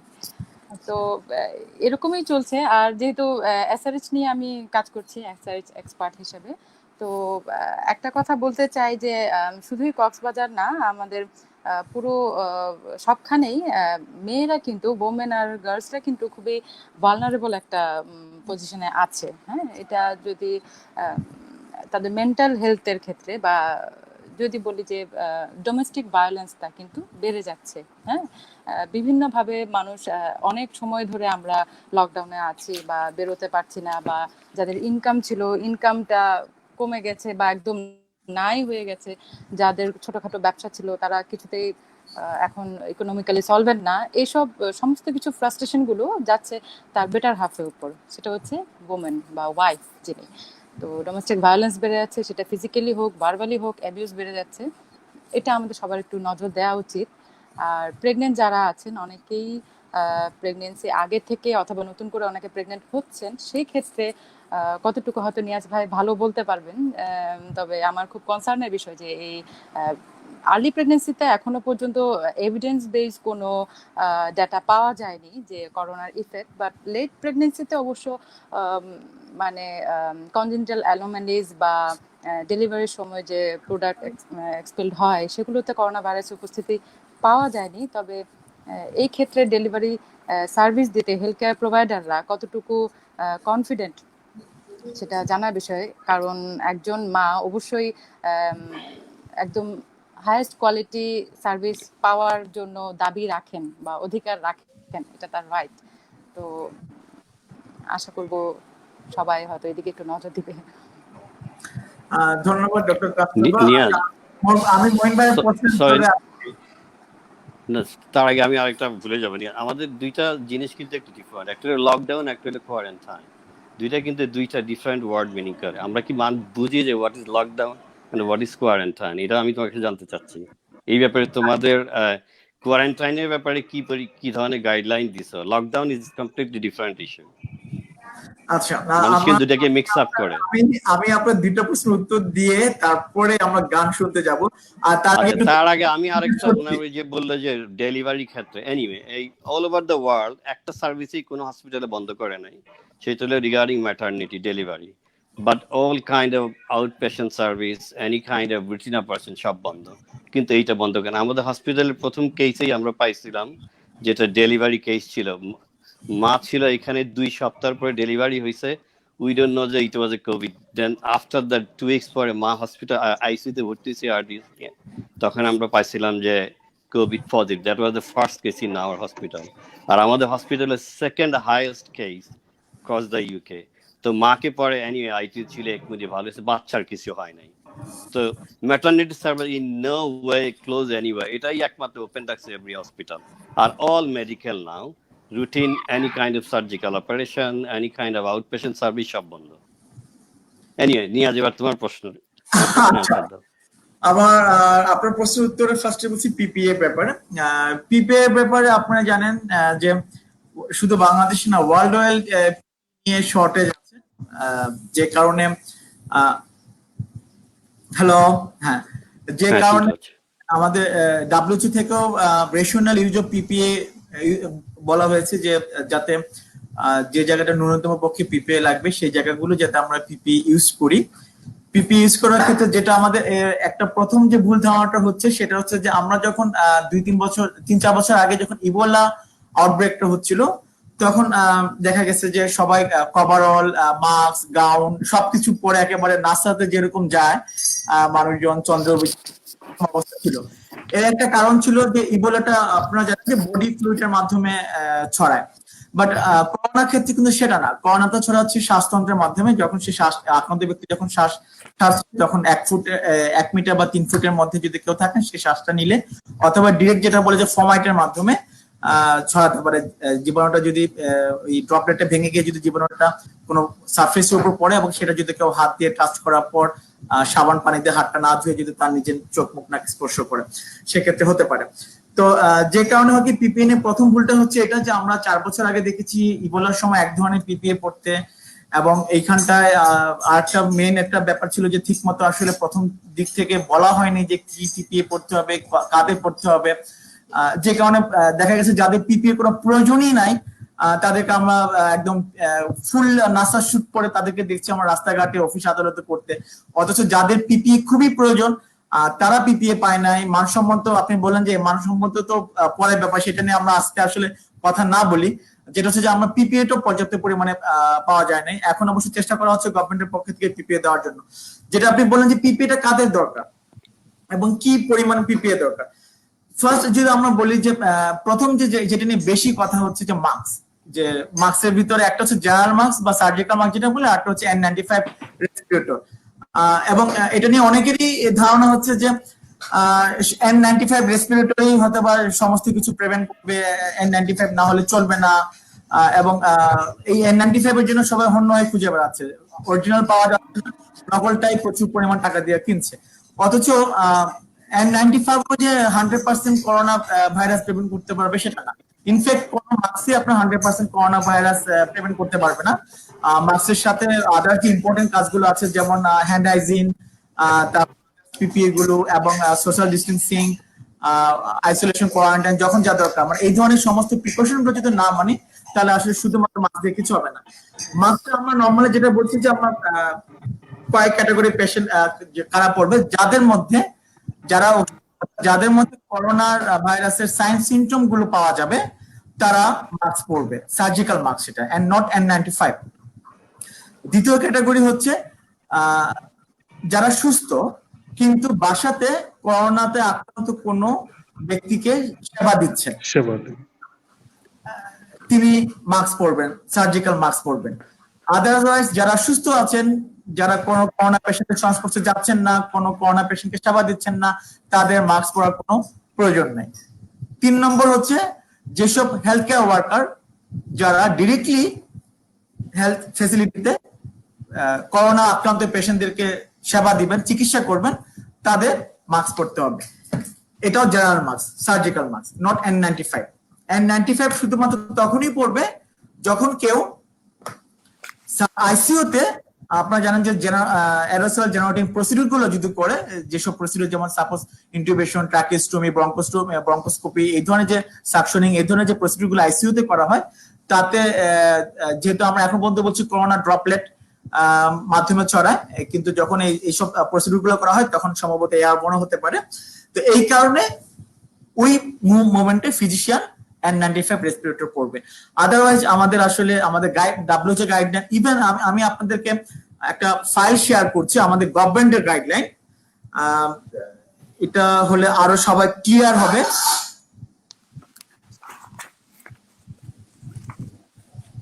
আপনাকে শেয়ার দেখতে পাচ্ছেন না? আচ্ছা, এখন একটা ফাইল দেখা যাচ্ছে? জি জি, ওকে। এটা হচ্ছে corona virus infection prevention control এবং management in health care facilities নিয়ে লাস্ট এডিশন, 3rd এডিশন, যেটা বাংলাদেশ ডিজি হেলথ এবং স্বাস্থ্য অধিদপ্তরের এন্ডোর্স করা। এটা এন্ডোর্স করেছে ministry of health and family welfare, DG health, আর prepared by Bangladesh society of medicine. সেখানে পিপি পড়ার ক্ষেত্রে তারা যে গাইডলাইনটা দিয়েছে সেটাও কিন্তু অনেক রেশনাল ইউজ অফ পিপি ক্ষেত্রে আমরা বলছি। আহ, এখানে আমি একটু জাস্ট পয়েন্টটাতে ছক আছে, খুব সুন্দর ছক, যে কারা পিপি পড়বে। যে হেলথ ফেসিলিটিতে যখন কোনো পেশেন্ট দেখবে কেউ, তখন ট্রায়ালস বা পয়েন্টস অফ এন্ট্রি যেটা আমরা, যিনি স্ক্রিনিং করবেন তিনি মেডিকেল মাস্ক পরবেন। যারা ল্যাবরেটরি পার্সন, যারা স্পেসিমেন গুলো কালেকশন করবেন, রেসপিরেটরি স্পেসিমেন কালেকশন করবেন, তারা কিন্তু ফেস শিল্ড অথবা গগল পরবে, গাউন পরবে, গ্লাভস পরবে, সাথে তাদের জন্য কিন্তু N95 লাগবে। যারা সাসপেক্টেড বা কনফার্ম কোভিড পেশেন্টকে কেয়ার করতেছে কিন্তু কোন রকম অ্যারোসল জেনারেটিং প্রসিডিউর নাই, তারা মেডিকেল মাস্ক, গ্লাভস, গাউন এবং গগলস। আর যারা অ্যারোসল পলিথিন করছেন তাদের কিন্তু রেসপিরেটরি N95। আদারওয়াইজ আর যারা ট্রান্সপোর্টের সাথে জড়িত, ট্রান্সপোর্ট ইনক্লুডিং ডিরেক্ট কেয়ারে, তাও এরকম মাস্ক, গাউন, গ্লাভস এবং গগল অথবা ফেস শিল্ড। আর যে গাড়িতে ট্রান্সপোর্ট করা হবে সেই গাড়ির ড্রাইভারকে কোন রকম, যেহেতু তিনি পেশেন্ট টাচ করবেন না, যাবেন না, কোন রকম পিপিএ না ইউজ করলেও চলছে। আদারওয়াইজ আর কোন জায়গাতে কোনোভাবে পিপিএ পড়ার কোনো গাইডলাইন অফিসিয়ালি না বাংলাদেশ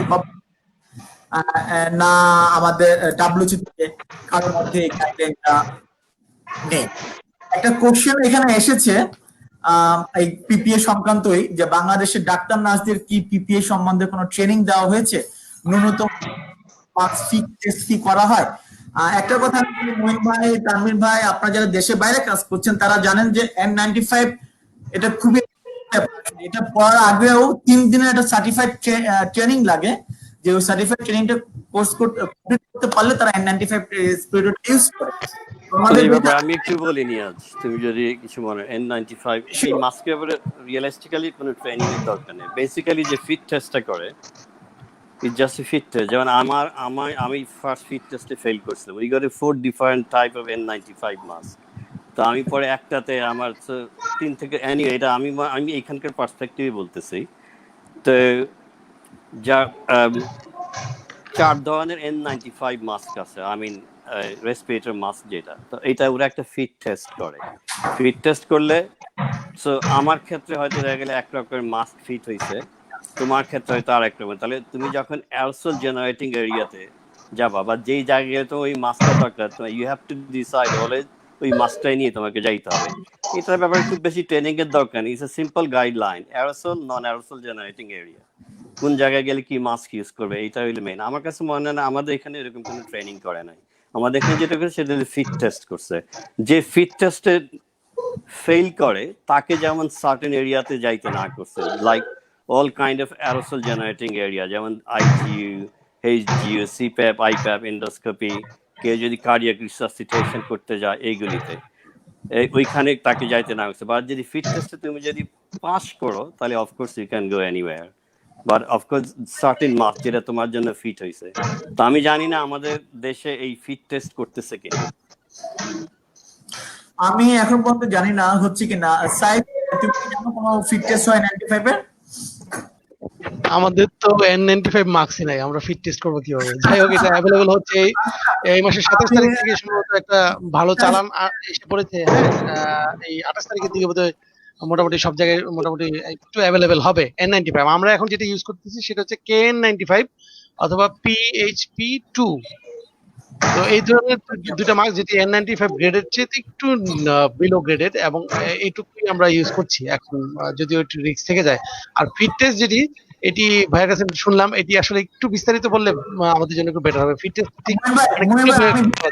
একটু পরে আমি তানভীর ভাইকে অনেকক্ষণ পর পাইছি, মানে উনি আছেন, আপনি শুনতে পাচ্ছেন এখন ক্লিয়ার? জি ভাই, জি ভাই শুনতে পাচ্ছি। আসলে আপনি প্রথম থেকে খুব মানে কানেকশন প্রবলেমের জন্য অ্যাটেন্ড করতে। আচ্ছা, আমি একটা ব্রেক নিব, ব্রেকটা হচ্ছে গানের ব্রেক। আপনি শুনতে পাচ্ছেন? তাসনুবা আপা, আপনি শুনতে পাচ্ছেন? হ্যালো, আপনার আনমিউট আপনি মিউট করে রেখেছেন, আনমিউট করেন। আপনারটাতে মিউট করা, আপনাকে আনমিউট করতে হবে, আপনি মিউট করে রেখেছেন।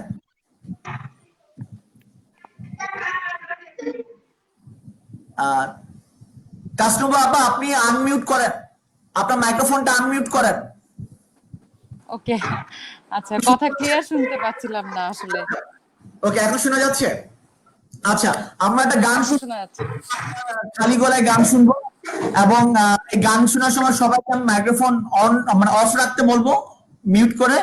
মাইক্রোফোনের গান শোনার পরে আমরা তানভীর ভাইয়ের সাথে কথা বলে যাবো। তাসরুফ বাবা, আপনি গান শুরু করেন, আমরা আপনার গান শোনার জন্য অধীর আগ্রহে অপেক্ষা করছি। আচ্ছা, ধন্যবাদ নিয়াজ ভাইকে। আমি সবাই শুনতে পাচ্ছেন কিনা, যদি শোনা না যায় খুবই দুঃখিত। আমি চেষ্টা করছি কিছু গেয়ে শোনানোর, অনেক অনেক বছর আগে গাইতাম, তো শুধুমাত্র নিয়াজ ভাইয়ের রিকোয়েস্টে আজকে গাচ্ছি। আমার সাথে কোনো ইনস্ট্রুমেন্ট নেই, আমি খুবই সরি, কিছুই নেই আসলে, যেভাবে কথা বলছি এভাবে গাইছি, আশা করছি ভালো লাগবে। তো আমি যেটা গাইছি এটা অনেক পুরনো।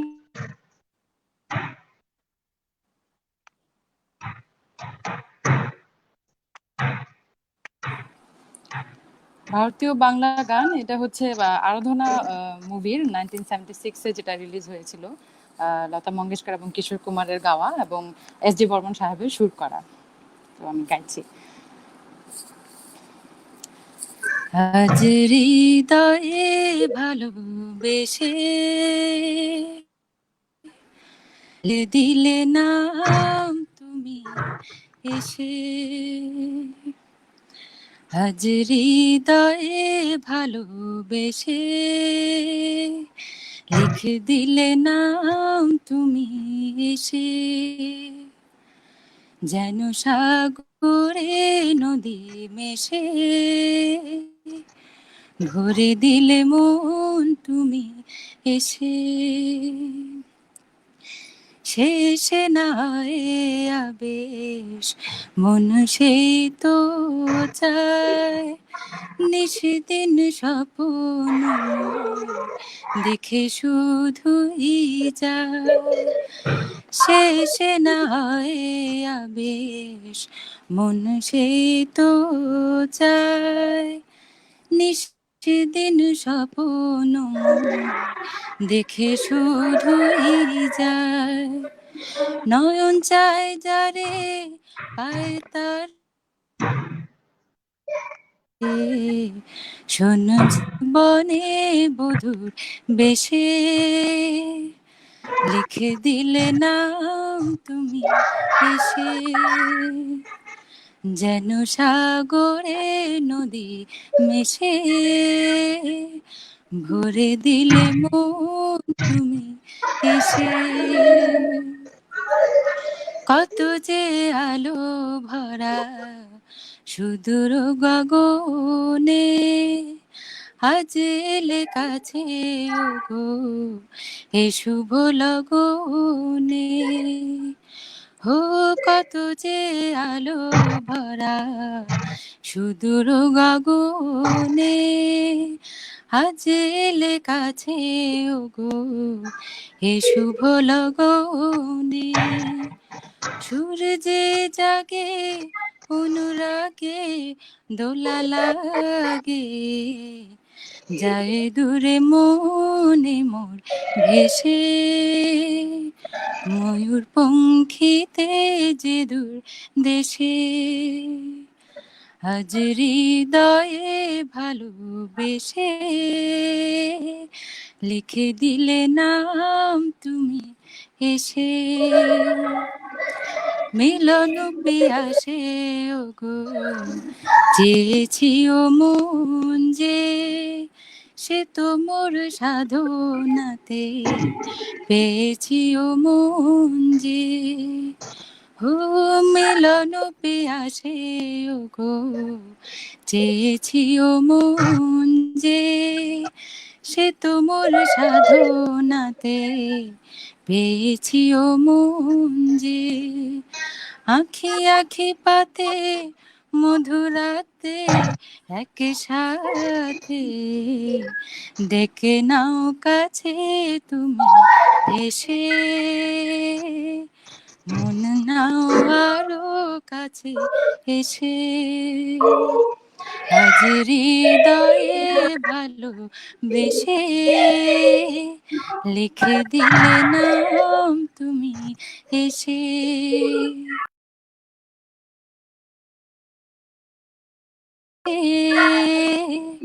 ভরে দিলে মন তুমি এসে। ধন্যবাদ। অসংখ্য ধন্যবাদ তাসনুবা বাবা, খুবই সুন্দর বললো। আপনার গান শুনে মনে হলো যে আপনি পেন্সিলে নিয়মিত ভাবে গান দেন না। আপনার রিকোয়েস্ট থাকবে যে আপনি পেন্সিলে এখন থেকে নিয়মিত ভাবে গান দিবেন। আচ্ছা, আমরা একটু ইয়েতে যাচ্ছি এবার। তানভীর ভাই অনেকক্ষণ পর পেয়েছি, তানভীর ভাইয়ের কাছে যাচ্ছি। তানভীর ভাই আপনি শুনতে পাচ্ছেন? জি ভাই, আমি শুনতে পাচ্ছি। আচ্ছা, একটা কোশ্চেন আছে, কোশ্চেনটা আমাদের দেশের পরিপ্রেক্ষিতে। আমি আগে কোশ্চেনটা আপনাদেরকে দেখাই। সেটা হচ্ছে যে কোন প্রকার জ্বর, ঠান্ডা, কাশি ছাড়াই হঠাৎ শ্বাসকষ্ট, অন্য কোনো প্রবলেম নিয়ে ইমার্জেন্সিতে রোগী আসে, বিভিন্ন প্রকার টেস্ট করার পর দেখা যাচ্ছে উক্ত রোগী করোনা পজিটিভ।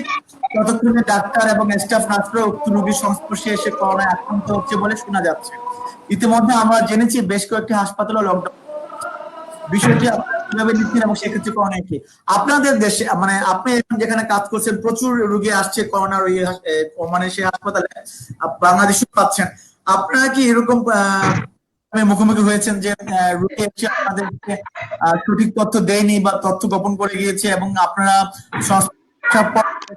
জানতে পারছেন সে করোনা পজিটিভ, এবং এসব কিছু হয়ে থাকে, আপনারা তখন কি করেছেন? আসলে ভাইয়া আমাদের এখানে যেটা হচ্ছে, আমাদের এই হেলথ সেন্টার মানে মিনিস্ট্রি অফ হেলথ এর প্রোটোকল অনুযায়ী, তো ওরা আমাদের মানে আমরা অ্যাক্টিভেট ট্রায়াল সিস্টেমটা খুব ভালো অ্যাক্টিভেট করছি। যার ফলে ট্রায়াল সিস্টেম থাকার কারণে আমাদের রোগী, আমরা সিস্টাররা প্রথমে তার হিস্ট্রি নিচ্ছেন, তার টেম্পারেচার চেক করতেছেন। তো যার ফলে আমরা কিছুটা পেশেন্টকে আইডেন্টিফাই করা যাচ্ছে। তারপরে এই পেশেন্ট গুলাকে আমরা আসলে একটা আইসোলেশন রুম আছে আমাদের একটা, ওই রুমে আমরা নিয়ে যাচ্ছি এই রোগীগুলাকে। যাওয়ার পর ওভার ফোন আমরা তাদের সাথে কথা বলি, ডাক্তাররা, যে ওভার ফোন আমরা পেশেন্ট গুলোর সাথে কথা বলে তো আমরা হিস্ট্রি নেওয়ার ট্রাই করি ওখান থেকে। তো ম্যাক্সিমাম কেসে দেখা যায় যে আমরা খুব ভালো হিস্ট্রি নিতে পারি।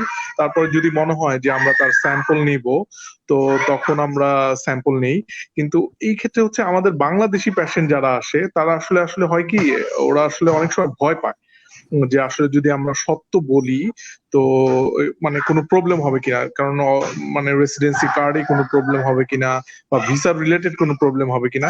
কিন্তু ওমান গভর্নমেন্ট খুব ভালো একটা উদ্যোগ নিচ্ছে যে ওরা ট্রাই করতেছে প্রত্যেক বাংলাদেশি যারা আছে তাদেরকে জানানোর জন্য, এই যে ওমানে যদি কারো ভিসা থাকুক আর না থাকুক, বা কেউ বৈধ হোক কেউ অবৈধ হোক, সবার জন্য তারা ট্রিটমেন্ট ফ্রি করে দিচ্ছেন, যাতে এই রোগ নিয়ে বা হাঁচি কাশি নিয়ে কেউ ভয়ে ঘরের ভিতর না থাকে। জাস্ট তারা হসপিটালে আসুক, আমরা তাদেরকে ফুল ট্রিটমেন্ট দিব। তো এই কারণে আসলে মানুষ মানে এখন এসে মোটামুটি কেউ লুকাচ্ছে না তার হিস্ট্রি গুলা, তারা ঠিক মতো বলতেছেন এবং আমরা প্রপার ট্রিটমেন্ট করার চেষ্টা করতেছি। ধন্যবাদ তানভীর ভাই, আপনি চমৎকার কথা বলছেন। আসলে এই সিস্টেমটা আমি মনে করি আমাদের দেশে অফিসিয়ালি বোধহয় চালু আছে, অনেক জায়গাতে চালু করা হয়েছে, বাট থাকতে হয় না, সেটা আমরা আসলে মেনটেন করছি না বা আমরা ওইভাবে কাজ করছি না। আমাদের দেশে যে ঘটনাগুলো ঘটেছে আসলে সেগুলো খুব দুঃখজনক। আমরা যারা আজকে আছি 6 জনের মধ্যে আমরা 3 জন এই দেশে। তাসনুবা আপাতত সরাসরি পেশেন্ট দেখছেন না, সাইফ ঢাকাতে আছে নিপসমে, কোনো কিছু বলতে চাও? আনমিউট করতে হবে সাইফ। আচ্ছা, হ্যাঁ হ্যাঁ, আনমিউট করে বলছি। আমি বলতে যাচ্ছি একটু যে ওই আমি একটু টাইমটা শর্ট করে একটু লিভ করব বলে, সেটা হচ্ছে ওই পিপির ব্যাপারে যেই ধোঁয়াশাটা ছিল, এখন আসলে সেই অবস্থাটা আমরা কাটিয়ে উঠেছি। যদিও কোয়ালিটি পিপি নিয়ে যদি কথা বলি তাহলে আমাদের আসলে একটু দূরেই আছে। তো আমাদের এখনকার যে পরিস্থিতি, তো লকডাউন আমাদের বা ছুটি যেটা প্রায় শেষের দিকে, তো এরপরে আমি আহ, একটা লেখা লিখেছিলাম, মানে 16 কোটি মানুষের ঠিক উল্টা স্রোতে বা বিপরীত স্রোতে থেকে আমি একটা লেখা দিয়েছিলাম একটি প্রিন্ট মিডিয়াতে, যদিও আমাকে টক শোতে বিভিন্ন সময় কথা বলতে হচ্ছে এখন। তো যুগান্তর 13 এপ্রিল, হ্যাঁ। তো ওই লেখাটি আসলে স্রোতের বিপরীতে ছিল এই কারণে যে আমি এই লকডাউনটাকে অন্যরকম একটা ছাঁচে নিয়ে আসার জন্য বলেছিলাম। ওই যে নিয়াজ একটু আগে বললো বা আরেকজন বলেছেন একজন যে একজন একজন ইউজার টাইম, অলরেডি কথা বলেছেন যে এই মুহূর্তে লকডাউন হ্যাঁ, করে হার্ড ইমিউনিটি প্রস্তাবনা কতটুকু না না না, সেটা সেটা না, মানে আমাদের যে পরিস্থিতিটা সামনে আসতেছে আসলে সবাইকে বলতে হবে। যদি আমরা এখনই না বলি, বিভিন্ন জায়গা থেকে কথাটা না আসে, আমাদের কিন্তু আসলে পরিস্থিতিটা খারাপ হয়ে যাবে। তো যেই ক্রাইম গুলি বেড়ে আসতেছে বা যেই অর্থনৈতিক সংকটে আমরা পড়তে যাচ্ছি, তো এই মুহূর্তে কিন্তু আমাদের আরো চিন্তার বিষয় যে আমরা আসলে ঠিক এটা বাস্তবায়ন কিভাবে হতে পারে, মানে সামাজিক দূরত্ব বা সোশ্যাল ডিস্টেন্সিংটা ঠিক যেভাবে চলতেছে গতানুগতিক, এভাবে চললে আসলে আমরা সামনে একটা ভয়ঙ্কর পরিস্থিতিতে পড়তে যাচ্ছি। তো এই বিষয়ে বিভিন্ন রকম ভাবে বিভিন্ন জন আমাদের লোকজনকে, আমাদের জনগণকে সচেতন করবে। আমাদের সরকারকে আহ যদি নেক আর না নেক এটা তাদের ব্যাপার, কিন্তু বলার ব্যাপারটা যেন কন্টিনিউ রাখেন। আমি এই বলে একটু মানে সেশন থেকে লিভ করতে যাচ্ছি, আমার একটু জরুরি কাজ ছিল। আচ্ছা, থ্যাংক ইউ সাইফ আমাদের মাঝে থাকার জন্য, অংশগ্রহণ করার জন্য। আমরা আশা করবো নেক্সট যে কোনো এপিসোডে আমরা তোমাকে ইনশাল্লাহ পাবো। Thank you Saif. 1 ঘন্টা হলে খুব ভালো হয় আর কি। সাইফ যাওয়ার আগে সাইফের আরেকটা ব্যাপার বলি। সাইফ আমাদের বন্ধু মানুষ, আমরা একসাথে, আমি স্নিগ্ধা সাইফ একই মেডিকেল থেকে একসাথে পড়াশোনা করে বের হয়েছি, এবং সাইফের ওয়াইফও কিন্তু ডাক্তার, সেও আমাদের বেস্টমেট। আমি জানি না সেমন আছে কিনা এই মুহূর্তে, থাকলে আমাদেরকে একটা হাই দিয়ে যেতে পারে আর কি। ডক্টর আমি নিয়াজ মানে ওইটাকে ছিল, হ্যাঁ, ও পেন্সিলে কিন্তু প্রচন্ড রকম ভক্ত, এবং পেন্সিলের লেখা নিয়ে সারাক্ষণ ও মানে মোবাইলের ম্যাক্সিমাম ইউজটা পেন্সিলের পড়া নিয়ে। তো আমি আগে বুঝতে পারতাম না যে কি পড়ছে, তারপরে এক সময় দেখলাম যে পেন্সিল এবং এই সংক্রান্ত লেখা। ও বলেছে যে খুব ভালো লেখা। আসলে ওই মানে ফেসবুক ইউজ কম করি, ইদানিং একটু বেশি করতেছি, কারণ একটু লিখতে হচ্ছে টুকটাক। এছাড়া এই লেখা ছাড়া আসলে ওই পেন্সিলের দিকে আমি কখনো মানে ভালোভাবে খেয়াল করিনি। তো নিয়াজকে ধন্যবাদ। কিন্তু পেন্সিলের সদস্য না, আমি আশা করবো এই প্রোগ্রামটার পর স্যার পেন্সিলের মেম্বার হবে আর কি, ঠিক আছে? আমরা সাইফকে অ্যাড করে নিব নিশ্চয়ই, এটা না। আচ্ছা, ইনশাআল্লাহ। Thank you sir. সেমন এই মুহূর্তে কাছাকাছি নেই। থ্যাংক ইউ, ধন্যবাদ। হ্যাঁ, ঠিক থ্যাংক আছে, ইউ, থ্যাংক ইউ। ইনশাআল্লাহ। সবার কাছে দোয়া চাচ্ছি এবং সবাইকে দোয়া করার জন্য অনুরোধ করছি। ধন্যবাদ। ধন্যবাদ। আচ্ছা, আমরা মঈন ভাইয়ের কাছে যাচ্ছি। গান শুরু করার আগে মঈন ভাই কিছু কথা বলতে চাচ্ছিলেন। তার আগে মঈন ভাই, আপনি কিছু বলার আগে একটা কোশ্চেন, অনেকগুলো কোশ্চেন দিয়ে রাখছি স্ক্রিনে, আচ্ছা, কারণ এরপর আলোচনাটা আমরা ওইদিকে যাব। প্রতিরোধে কি কি করা যেতে পারে সেদিকে যদি একটু আলোকপাত করেন। আমরা লকডাউনে আছি, বাসায় থাকছি, কিন্তু বাইরের থেকে একেবারে আলাদা থাকা যাচ্ছে না। যেমন অনলাইনে বাজার করছি, বাজার ব্যাগে আসছে, সবজি থাকছে, মাছ থাকছে, জানছি না ভাইরাসটার কথা লুকিয়ে আছে কিনা। আমরা এগুলোকে ভাইরাস মুক্ত করতে পারি কিভাবে? এছাড়া গত প্রোগ্রামে প্রোফাইল্যাক্সিস হিসেবে এজিথ্রোমাইসিন এবং হাইড্রোক্লোরোক্লোরোকুইনের কথাও এসেছিল, সেটা নিয়ে আপনার কিছু বক্তব্য আছে, আমরা কথায় যাচ্ছি। আচ্ছা আচ্ছা, প্রথমে প্রিভেনশন। বাসা যারা আছে অবভিয়াসলি সবাই বোর্ড, আমি বোর্ড না, কারণ আমাকে তো হসপিটালে ম্যাক্সিমাম টাইমে থাকতেছে, আমার মেয়েটা বেশি বোর্ড আর কি। তো এখানে একটু সার্টেন কিছু জিনিস মেনটেন করতে হবে। প্রথমে যদি বাজার, এখন এইটা কন্ট্রোভার্সিয়াল যে এক্স্যাক্টলি যে খাবারের মাধ্যমে এটা ছড়ায় কিনা। আমি মানে যেগুলি ধরো এই সুপার স্টোরে যেগুলি টিন অথবা ধরো কাঁচা বাজার সবজিটা এগুলিতে আছে কিনা। তো আমি এই ব্যাপারে কিছু কিছু গাইডলাইন সিএনএন বিবিসি তো দেখায়, যেমন ইউএসএ তে একজন doctor Sanjay, is one of the renowned physician across the world, so ও দেখাইছে। এবং আমরা এখানে তাই করি, যখন আমরা খাবার গুলি বাইরে থেকে একটা কে হ্যান্ডেলিং করে, কার কে আছে আমরা তো সবাই জানি না, আদৌ গ্লাভস পরে আছে কিনা। অ্যাটলিস্ট মিনিমাল, যাতে ওই জিনিসগুলি একটু অ্যান্টিসেপটিক দিয়ে একটু মুছে নিলে ভালো হয়। স্পেশালি টিন যেগুলি, ওইগুলি একটু গ্লাভস পরে, আমাদের দেশে যেটা আমরা ইউজ করি স্যানিটাইজার বা অ্যান্টিসেপটিক যে ওয়াশগুলি। আর কাঁচা সবজি, ফিশ টিশ এইগুলি মনে হয় যে এগুলি যদি রান্না করা, আমার ধারণা যে এগুলিতে থাকার which is very very unlikely. এটা ট্রান্সপিরেটর, I don't find any reason, কোনো পসিবিলিটি নাই এইটা। আর আরেকটা হলো যে আমরা যখন বাইরে যাব অবভিয়াসলি সোশ্যাল ডিস্টেন্স, যদিও এখন সোশ্যাল ডিস্টেন্স বলে না, এটাকে স্পেশাল ডিস্টেন্স বলে। যদি ওয়ার্ল্ড হেলথ অর্গানাইজেশন বলছে 3 feet but is better 6 feet, I mean 2 meter, আমরা এখানে তাই মেনটেন করি। প্রত্যেকটা স্টোরে যাওয়ার আগে অ্যাটলিস্ট 2 মিটার ওরা গ্যাপ রাখে, হ্যাঁ, সিডিসি যেটা বলেছে। দুজনকে বের করে। তো ইউকে তে আমরা এটাই মেনটেন করতেছি আর কি, এইটা। আর অনলাইন ডেলিভারি অলসো ওইটাও যেটা আনে ওইটাও একটু আমি যেটা বললাম আর কি মুছে। আর একটা প্রবলেম হলো যে লেটার, এই যে পোস্ট অফিসের লেটার টেটার যেগুলি আসে ওরা বলছে অ্যাটলিস্ট 2-3 দিন না ধরতে। আমি জানি না বাংলাদেশি পার্সপেক্টিভ এটা কি বলছে, তাহলে 3 দিনের মধ্যে যেটা ডিপোজিট একটু অ্যান্টিসেপটিক দিয়ে মুছে তারপরে খুলে পড়লে টরলে ভালো হয়। তো এই বেসিক জিনিসগুলোই আগে। মইন ভাই, লেটারের ব্যাপারে যেটা আপনি বললেন, ডাব্লিউএইচও থেকে আমি ওদের ওয়েবসাইটে দেখেছি মিথ বাস্টারের অংশটাতে যে এটা চীন থেকে যদি কোনো লেটার আসে, চীনের প্রকোপটা খুব বেশি ছিল, যে ওইটা ধরাটা সমস্যা হবে কিনা বা এটা ব্যবহার করাটা সমস্যা হবে কিনা। ওইখানে যে আনসারটা ছিল যে আমরা যেটা জানি যে ইনএনিমেট সারফেসের ক্ষেত্রে ভাইরাসটা কতক্ষণ জীবিত থাকে, যেমন কোভিড এর ক্ষেত্রে একটা রিসার্চ পাওয়া গিয়েছে করোনা ভাইরাসের ক্ষেত্রে যে several hours to several days পর্যন্ত ইনএনিমেট সারফেস থাকতে পারে। বাট ওই ওয়েবসাইটটাতে কিন্তু ডাব্লিউএইচও থেকে বলা হয়েছে যে আসলে চীন থেকে লেটার আসলে, ইভেন আমাদের ডিজিটাল আইডিস এর ওয়েবসাইটেও এই আনসারটা দেওয়া আছে যে আসলে, বা ইভেন কয়েকদিন আগে আমরা প্রথম আলোতেও দেখেছি কয়েকজন মধ্যে পেপারে নাকি ভাইরাস জীবিত থাকতে পারে না, মানে টাকা ব্যাপার, যেমন নোটের অনেক জায়গাতে টাকা, আমি গতকালকে একটা ভিডিও দেখলাম একজন ভদ্রলোক টাকা নিয়ে সেটা পানির মধ্যে ফুটাচ্ছে, ফুটন্ত ফুটে টাকাটা ব্যবহার করছে।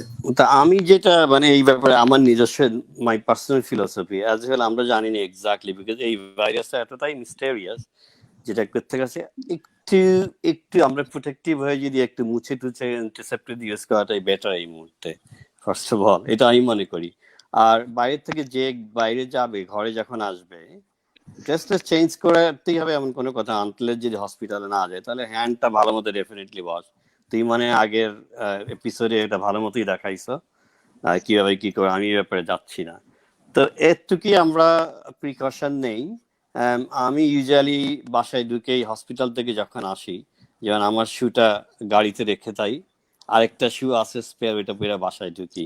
আর যে স্ক্রাব পরে আসি ওইটা আমি স্ট্রেইট বাসার থেকে ঢুকে, আমি নিজেও খুলি না, ডোর ওপেন করি না, আমার ওয়াইফ ডোর ওপেন করে দেয়, আমি স্ট্রেইট বাথরুমে চলে যাই, ভালো মতো গোসল করে ওই স্ক্রাব টাব গুলি একটা ব্যাগের মধ্যে রেখে তারপরে পরে এটা ওয়াশিং মেশিনে দিয়ে ধুয়ে ফেলি 1-2 দিন পরে আর কি। আর definitely hand wash, repeated hand wash, এইটাই আর কি। এইটাই জেনারেল, যেটা তুমি এটা আরো ভালোই দেখাইছো, বাট আজ হলে এই মেজারগুলো নিলে ভালো হয়। আর কিছু কোশ্চেন আছে এবার আমি বলতে পারি তোমাদের স্পেসিফিক কোশ্চেন। হ্যাঁ, আপনি কি কিছু কোশ্চেন করতে চাচ্ছিলেন? না, তোমাদের আর কোনো কোশ্চেন আছে কিনা এই ধরনের এই ব্যাপারে প্রোটেকশন কিভাবে? তো আমি আরেকটা জিনিস যেটা বলতে চাচ্ছিলাম, যেটা কোয়ারেন্টাইনের ব্যাপারে।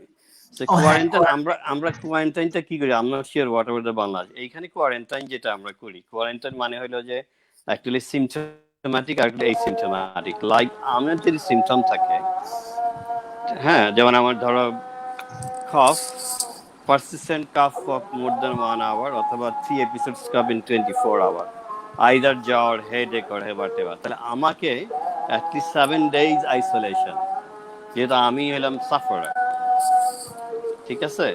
তারপরে যদি আমার সিমটম ভালো হয়ে যায়, I don't need to be quarantined, I can go outside. But আমার যে হাউস হোল্ড, লাইক আমার ওয়াইফ, আমার বাচ্চা, বাংলাদেশে যাদের বাবা মা, তাদেরকে at least 14 days বাসায় থাকতে হবে বাই এনি মিনস।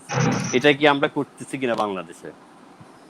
আচ্ছা, আমাদের বাংলাদেশে কোয়ারেন্টাইনের ক্ষেত্রে যে ব্যাপারটা ফলো করা হচ্ছে, এটা নট ইন বাংলাদেশ, এটা অল ওভার দ্য ওয়ার্ল্ড, এটা universal. This is how the quarantine, universal, right, যেটা ইউনিভার্সাল নিয়ম, যেটা কোয়ারেন্টাইনের ক্ষেত্রে যদি আপনার কোনো পেশেন্ট পজিটিভ পাওয়া যায়, কন্টাক্ট ট্রেসিং করে তার সাথে ছিল। নিয়াজ, 1 সেকেন্ড, এটা আমরা we are not doing test for every single patient. কারো কি কোভিড পজিটিভ যাদের সিমটম, আমরা সবাইকে কিন্তু কোভিড টেস্ট করে না। হ্যাঁ, যাদের সিমটম মোটামুটি লিমিটেড, যে ভালোই আছে, ওদের কিন্তু কোভিড টেস্ট করে না। মইন ভাই, আপনাদের যেমন আমি আপনাদের ইউকে যে ব্যাপারটা দেখেছি যে ওইখানে দেখা যাচ্ছে যখন কোনো সিমটম হচ্ছে তারা কিন্তু ডাক্তারকে 7 days আইসোলেশন বলছে, সেলফ আইসোলেশন। রাইট, আর তার ফ্যামিলি মেম্বাররা চলে যাচ্ছে 14 ডেজ 14 হোম। days. ওকে, সেটা ছিল আপনাদের মানে ইউকের যে সিস্টেমটা, আমি এটা পড়েছিলাম এনএসএস এর ক্ষেত্রে। বাট আমাদের দেশে যেটা করা হচ্ছে, যখনই কোনো সিমটম দেখা দিবে তখনই আপনি যেতে পারছেন না, আপনি ফার্স্টে আমাদের যে হটলাইন নাম্বার গুলো আছে বিভিন্ন জেলা হাসপাতালগুলোতে বা আইডিসিআর সেখানে আপনি ফোন দিবেন, এবং ফোন দেওয়ার পরে সেখান থেকে আপনাকে যে অ্যাডভাইস করা হবে, যে পরামর্শ দেওয়া হবে, সেটা আপনি ফলো করবেন। এবং আপনি যদি পজিটিভ হন, সেক্ষেত্রে আপনার যারা কন্ট্যাক্ট ট্রেসিং করে যাদেরকে পাওয়া যাবে তাদের সবাইকে 14 ডেজ কোয়ারেন্টাইন এবং রীতিমতো 14 ডেজ ফলো আপ মনিটর করা হবে। এবং তাদের মধ্যে আবার যদি কারো সিমটমস ডেভেলপ করে, তখন টেস্ট করে আমরা দেখবো যে তারটা পজিটিভ বা নেগেটিভ কিনা। আর হেলথ ফেসিলিটিস ক্ষেত্রে বলা হয়েছে, যদি কোনো পেশেন্ট হেলথ ফেসিলিটিস পজিটিভ প্রমাণিত হয় হাসপাতালে থাকা অবস্থায়, সেক্ষেত্রে তার সংস্পর্শে যত ডক্টর ছিলেন, হেলথ কেয়ার ওয়ার্কার যত আছেন, তাদের প্রত্যেককে কোয়ারেন্টাইনে যেতে হবে। এবং কেন আমরা তো সবাই কোভিড পজিটিভ পেশেন্টই দেখতেছি, এটা কি উইদাউট পিপি ছাড়া যদি কেউ দেখে এই জন্য? আমাদের কমিউনিটি হেলথ কেয়ার সেটিংস এ যেটা করা হচ্ছে সেটা হচ্ছে, হ্যাঁ বলেন। বলো তুমি বলো, তারপর আমি বলছি। সেটা হচ্ছে যে যদি যেমন আমাদের কক্সবাজারে আমরা যখন প্রথম পেশেন্টে পেয়েছিলাম, সেই পেশেন্টের সাথে যেসব ডাক্তারের কন্ট্যাক্টে, আপনি একটা কথা ঠিক বলেছেন যে সম্ভবত উইদাউট প্রপার পিপিএ তারা কন্ট্যাক্টে ছিল বলে তারা প্রত্যেকেই কোয়ারেন্টাইনে চলে গিয়েছিল। এখন হ্যাঁ, এটা তো ডিবেটের কোশ্চেন যে আসলে কতটুকু প্রপার পিপিএ নিয়ে আমাদের হেলথ কেয়ার ওয়ার্কাররা পেশেন্টের সংস্পর্শে পারছে। আচ্ছা, হেলথ কেয়ার ওয়ার্কারদের কোয়ারেন্টাইন ব্যাপারে আমি 1 মিনিট নিলাম তোমার কাছ থেকে সময় হাতে। আমরা এটা নিয়ে আমরা ক্লিয়ার হতে চাই। আচ্ছা, I would like to make clear very clearly, আমরা তো সবাই COVID positive or suspected COVID patient দেখতেছি with a proper utilization of the PPE. PPE মানে শুধু কিন্তু মাস্ক না, আমরা সবাই দেখলাম যে শুধু mask mask mask. Mask is not the only PPE. PPE involve হলো মাস্ক, গ্লাভস, একটা অ্যাপ্রন। এখন বাংলাদেশে যদি সাদা প্লাস্টিকের অ্যাপ্রন থাকে দ্যাটস ফাইন, অথবা একটা পিঙ্ক অ্যাপ্রন, এইগুলি মিলাই কিন্তু পিপিই। সবাই দেখলাম যে পিপি মানে শুধু মাস্ক বলতেছে, mask is not, it's a part of the PPE, তাই না? তো এই পিপিই নিয়ে যদি তুমি যদি একটা পেশেন্ট দেখো এটা suspected or positive, in that কেসে তো কোনো ডাক্তার এখানে কোয়ারেন্টাইনে যাওয়ার I don't find any reason কেন কোয়ারেন্টাইনে যাবে। আচ্ছা, এই প্রসঙ্গে আমি একটা কোশ্চেন করতে চাই। আমাদের হেলথ কেয়ার ওয়ার্কারদের মধ্যে একটা ভয় কাজ করে, তারা পেশেন্ট, এবং প্রতিদিনে প্রচুর কথা উঠেছিল যে অনেকে অভিযোগ করেছেন যে ডাক্তার রোগী দেখেন না বা রোগীর কাছে যান না। তো আমিও আসলে আপনার সাথে একমত যে প্রপার পিপিএ যদি অ্যাপ্রোপ্রিয়েট ভাবে পিপিএ গুলো পড়ে, তাহলে তার পেশেন্ট দেখার ক্ষেত্রে কোনো সমস্যা হওয়ার কথা না। না, অ্যাবসলিউটলি নট। আর আমরা তো একটা রোগীকে 30 মিনিটসও দেখি না, ম্যাক্সিমাম 5 to 6 মিনিটস করি। তুমি যদি প্রপার পিপি ইউজ করো, তাহলে তো আমাদের ইউকে আমি যে হাসপাতালে কাজ করি, তাহলে 100% ডাক্তারই তো কোয়ারেন্টাইনে চলে যেতে হবে, যেহেতু এখানে মোর দেন 500 কোভিড পজিটিভ দেখতেছি পেশেন্ট। ওকে, আমি একটু ইন্টারফেয়ার করব এখানে। আমি জানি না বাংলাদেশে এই কোয়ারেন্টাইনের ডাক্তারদের কোয়ারেন্টাইনের গাইডলাইনস ঠিক আছে কিনা, first of all. Secondly, proper use of PPE, এটাকে তুমি আমার কাছে গাইডলাইন আছে, আমি চাইলে পাঠাইতে পারি। একটা অ্যারোসল জেনারেটিং এরিয়া, একটা non aerosol generating area. Aerosol generating area obviously proper PPE. আমি নন অ্যারোসলের ক্ষেত্রে বেশি বলতেছি। দেখলাম যে ব্যাংকের লোকজন বসে সব একদম মাস্টার, এটা which is absolutely nonsense. Anyway, আমি যেটা বলতেছি হেলথ কেয়ার ওয়ার্কারের জন্য অফকোর্স একটা সার্জিক্যাল মাস্ক, একটা গ্লাভস, ডিসপোজেবল, একটা অ্যাপ্রন। প্রত্যেকটা পেশেন্ট যখন দেখবে এটা চেঞ্জ করবে, বাট সার্জিক্যাল মাস্কটা 4 আওয়ার্স পর্যন্ত ইউজ করতে পারে, ঠিক আছে? এইটা একটা। আর কোথায় কোথায় ইউজ করবে? হ্যাঁ, এখন আমাদের দেশে তো অনেকেই মিথ্যা কথা বলে যে আমার সিমটম নাই, বাট আমি মনে করি যে এখন irrespective any patient PP use করা উচিত, not the N95, simple surgical mask, gloves আর একটা অ্যাপ্রন, এইটা ইউজ করবে। এটা একজন পেশেন্ট দেখার পরে এটা তারপর ফেলে দিয়ে আবার আরেকজনকে দেখবে। অবশ্যই এটা ইজ নট পসিবল আমাদের দেশে। আমি জানি যে আমাদের এত লজিস্টিক, এত ইকোনমিক্যাল সাপোর্ট টাপোর্ট এগুলি নাই। তা এইটা একটা পেশেন্ট দেখলে, যেমন করিডোরে আমাদের ক্লিয়ার গেল, আমরা যেমন ডক্টর যে অফিস রুমে, ওইখানে কিন্তু আমাদের পিপি বা এগুলি ধরনের কোনো কিছু পড়ার কোনো নিয়ম নাই। হসপিটালে করিডোরে হেঁটে যাচ্ছে, কোনো দরকার নাই মাস্ক পরার। এইটা একটা। আর aerosol generating area which is needs to be very clear. Aerosol generating এর মধ্যে একটা হলো তুমি তো বলছো যে any kind of ITU, HDU, CPAP, BiPAP, any kind of cardiac arrest, তারপরে এন্ডোস্কোপি হোয়াটএভার, এগুলি যেগুলি সার্জিক্যাল যেগুলি আছে এগুলি সেখান থেকে ডেফিনেটলি প্রপার পিপি পড়তে হবে, either N95 mask with a gown, তারপরে কেউ যদি হুড পরে goggles, definitely eye protection is very important. আর হইলো একটা বলে ভাইসার, আমি জানি না ভাইসার বাংলাদেশ ইউজ করতেছে কিনা, এখানে করে, বাট এখানে ভাইসার কি ইউজ করে বাংলাদেশে ইয়ে নিয়াজ? না, আমি এখন পর্যন্ত দেখিনি। আচ্ছা, সেটা ভাইসার কিন্তু নর্মাল তুমি আউটডোরে বসে রুগী দেখবে, সেটার জন্য না কিন্তু। আর আরেকটা যেটা আমি জানি না, বাংলাদেশে কিন্তু আউটডোর গুলি বন্ধ করে দেওয়া উচিত ছিল। যাই হোক, এটা নিয়ে অনেক পলিটিক্যাল, আমি বলছি আমি পলিটিক্যাল ডিসকাশনে যাব না। এনিওয়ে, কিন্তু সার্টেন যে জিনিসগুলি করা উচিত ছিল, সব ওপিডি বন্ধ করা উচিত ছিল, all routine operation except emergency সমস্ত। এখন বাংলাদেশের প্রিপারেশন কি নিচ্ছে, বাংলাদেশের ট্রাজেক্টরি কি, বাংলাদেশ কি এক্সপেক্ট করতেছে, আই ডোন্ট নো যে আমরা ওভার দ্য নেক্সট ইউএসএ কি এক্সপেক্ট করতেছি, আমাদের ফেটালিটি কেমন হবে না হবে, সেই ব্যাপারে আমাদের প্রিপারেশন কিরকম, হসপিটালের কি করছে, প্রপার ট্রিয়াজ করছে কিনা। আরেকটা জিনিস অবাক লাগে যে ডেডিকেটেড কোভিড হাসপাতাল, এই ব্যাপারে আমি একটা কথা বলতে চাচ্ছি। একটা ডেডিকেটেড কোভিড হাসপাতাল যদি হয়, তাহলে সেই হাসপাতালে কি থাকতে হবে? Just isolation room? No, that's not the case. Case হলে যে যদি এটা ডেডিকেটেড কোভিড হাসপাতাল হয়েই থাকে, তাহলে এখানে কি থাকতে হবে? তোমাকে একটা আইটিইউ রাখতে হবে, কারণ তুমি নিজেই বলছো যে 80% is simple or moderate symptoms of Covid, বাকি 20% 5% ডেফিনেটলি ফেটাল, ওইখানেই তো মর্টালিটি, তাই না? তো এই 5% জন্য তোমার কি ধরনের ব্যবস্থা তুমি নিছো? একটা হলো আইসিইউ, সরি আমাদের এখানে আইটি বলে, এই জন্য আমি সবসময় আইটিইউ বলি। আইসিইউ যে কয়টা ভেন্টিলেটর থাকে, যদি লোকজন থাকে। আইসিইউ ছাড়াও আমরা যেটা করতে পারি, সিপ্যাপ বাইপ্যাপ আছে। সিপ্যাপ বেসিক্যালি, বাইপ্যাপ না সিপ্যাপ, সেটার কোনো আমাদের কোনো অ্যারেঞ্জমেন্ট আছে কিনা। আরেকটা এখন নতুন এখানে করে যে একটা পেশেন্ট যখন সিপ্যাপ বাইপ্যাপ একটা প্রোনিং একটা পজিশন আছে, এটা আইসিইউ লোকজন ভালো বুঝবে, এখন এগুলি করতেছে কিনা। আর আরেকটা হলো সেন্ট্রাল অক্সিজেন। আমি দেখলাম যে সিলিন্ডার অক্সিজেন নিচ্ছে, 2 ঘন্টা পরে লোকের সিলিন্ডার শেষ হয়ে গেছে। তো এখন এগুলি করতেছে না, আমি জানি না, আমি খুবই ভেরি স্যাড যে একজন ডাক্তার মারা গেছে অক্সিজেনের অভাবে, আইটিইউতে তাকে কোভিড বলে ট্রিটমেন্ট করবে না, উইচ ইজ ভেরি স্যাড। এখানে তো সবাইকেই কোভিড বলে যে ট্রিটমেন্ট, তাহলে কোভিড ডেডিকেটেড হাসপাতাল কি হলো? সেখানে যদি কোভিড পেশেন্ট পজিটিভকে আইসিইউতে নিয়ে ট্রিটমেন্ট না করে, which is very sad. Anyway, যাই হোক, তো এই জিনিসগুলি আমাদের হচ্ছে কিনা আমি শিওর না, এইটা একটা। তো আরেকটা হলো ট্রিয়াজ সিস্টেম, একটা ডেডিকেটেড এআনই থাকবে। এআনই থেকে যে আমাদের ওই যে ওমান থেকে যে ভাই বলছেন যে হ্যাঁ নার্সরা ট্রিয়াজ করে ওইটা, তারপরে এআনই ডক্টর দেখে, তারপরে অ্যাকর্ডিংলি মেডিকেল টিমকে রেফার করে, আইসোলেশন রুম লাগবে কি লাগবে না এগুলি দেখে, তারপরে প্রপারলি ট্রিট করে। এখন এই ধরনের ব্যবস্থা আমাদের করতেছে কিনা আমি শিওর না। আমার তোমরা যেহেতু আছো, তোমরা হয়তো এগুলি নিয়ে লেখালেখি করতে পারো, আমরা এগুলি করতেছি কিনা, আর proper utilization of the mask, এইটা। নেক্সট আমি এখন ট্রিটমেন্ট পারপাসে যাব, যেটা বলতে চাচ্ছি। Treatment purpose is all hypothetical, all trial. প্রথমে যেটা বলতে চাচ্ছি, যেমন এই দেশে ইউকেতে, নট ইউকেতে, ওয়ার্ল্ড ওয়াইড আমরা একটা এটাকে বলে রিকভারি ট্রায়াল। রিকভারি ট্রায়াল হয়ে যে সাসপেক্টেড কোভিড অথবা confirm Covid. Confirm Covid initially আমাদের বাট সাসপেক্টেড কোভিড, 5টা আর্ম আছে। একটা আর্মের মধ্যে হলে গিয়ে কোনো ট্রিটমেন্ট দেবে না, আরেকটা আর্মে শুধুমাত্র অ্যাজিথ্রোমাইসিন, আরেকটা আর্মে ক্লোরোকুইন, আরেকটা আর্মে ডেক্সামিথাসোন, আর আরেকটা আর্মে তোমার অ্যান্টিভাইরাল রাখছে, রিটেনাবিল, যেটাকে আমরা ডেমস ডেভিল বলি।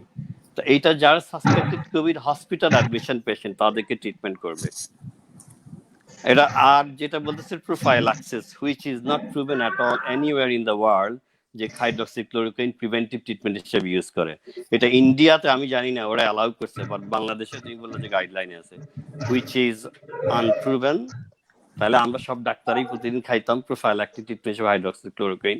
আমি এটাকে 100% ডিসকারেজ করতে চাই এই জন্য, যদি এটা গাইডলাইনে আসে তাহলে আমাদের মানুষজন শুরু করবে বাসায় থেকে যে আমার মনে কোভিডে আমি হাইড্রক্সিক্লোরোকুইন খাওয়া শুরু করি। আমার মনে হয় যে এটাকে ডিসকারেজ করা উচিত। এনিওয়ে, আমি তার গাইডলাইন যারা লিখছে তাদেরকে বলতে পারবো না, তোমরা যদি বলতে পারো। এটা কিন্তু মইন ভাই একটা মিনিট, আমি একটু গাইডলাইনটা দেখাই, তাহলে দর্শকরা আসলে আমাদের গাইডলাইনে কি আছে। আমি আবার স্ক্রিনটা শেয়ার।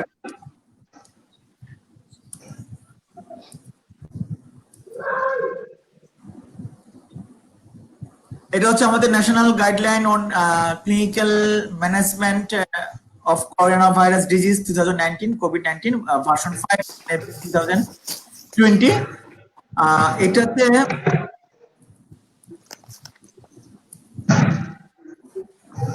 এই যে this guideline 10 নম্বর পয়েন্ট যেটা this guideline recommends the use of hydroxychloroquine chloroquine and azithromycin in the treatment of COVID-19 cases.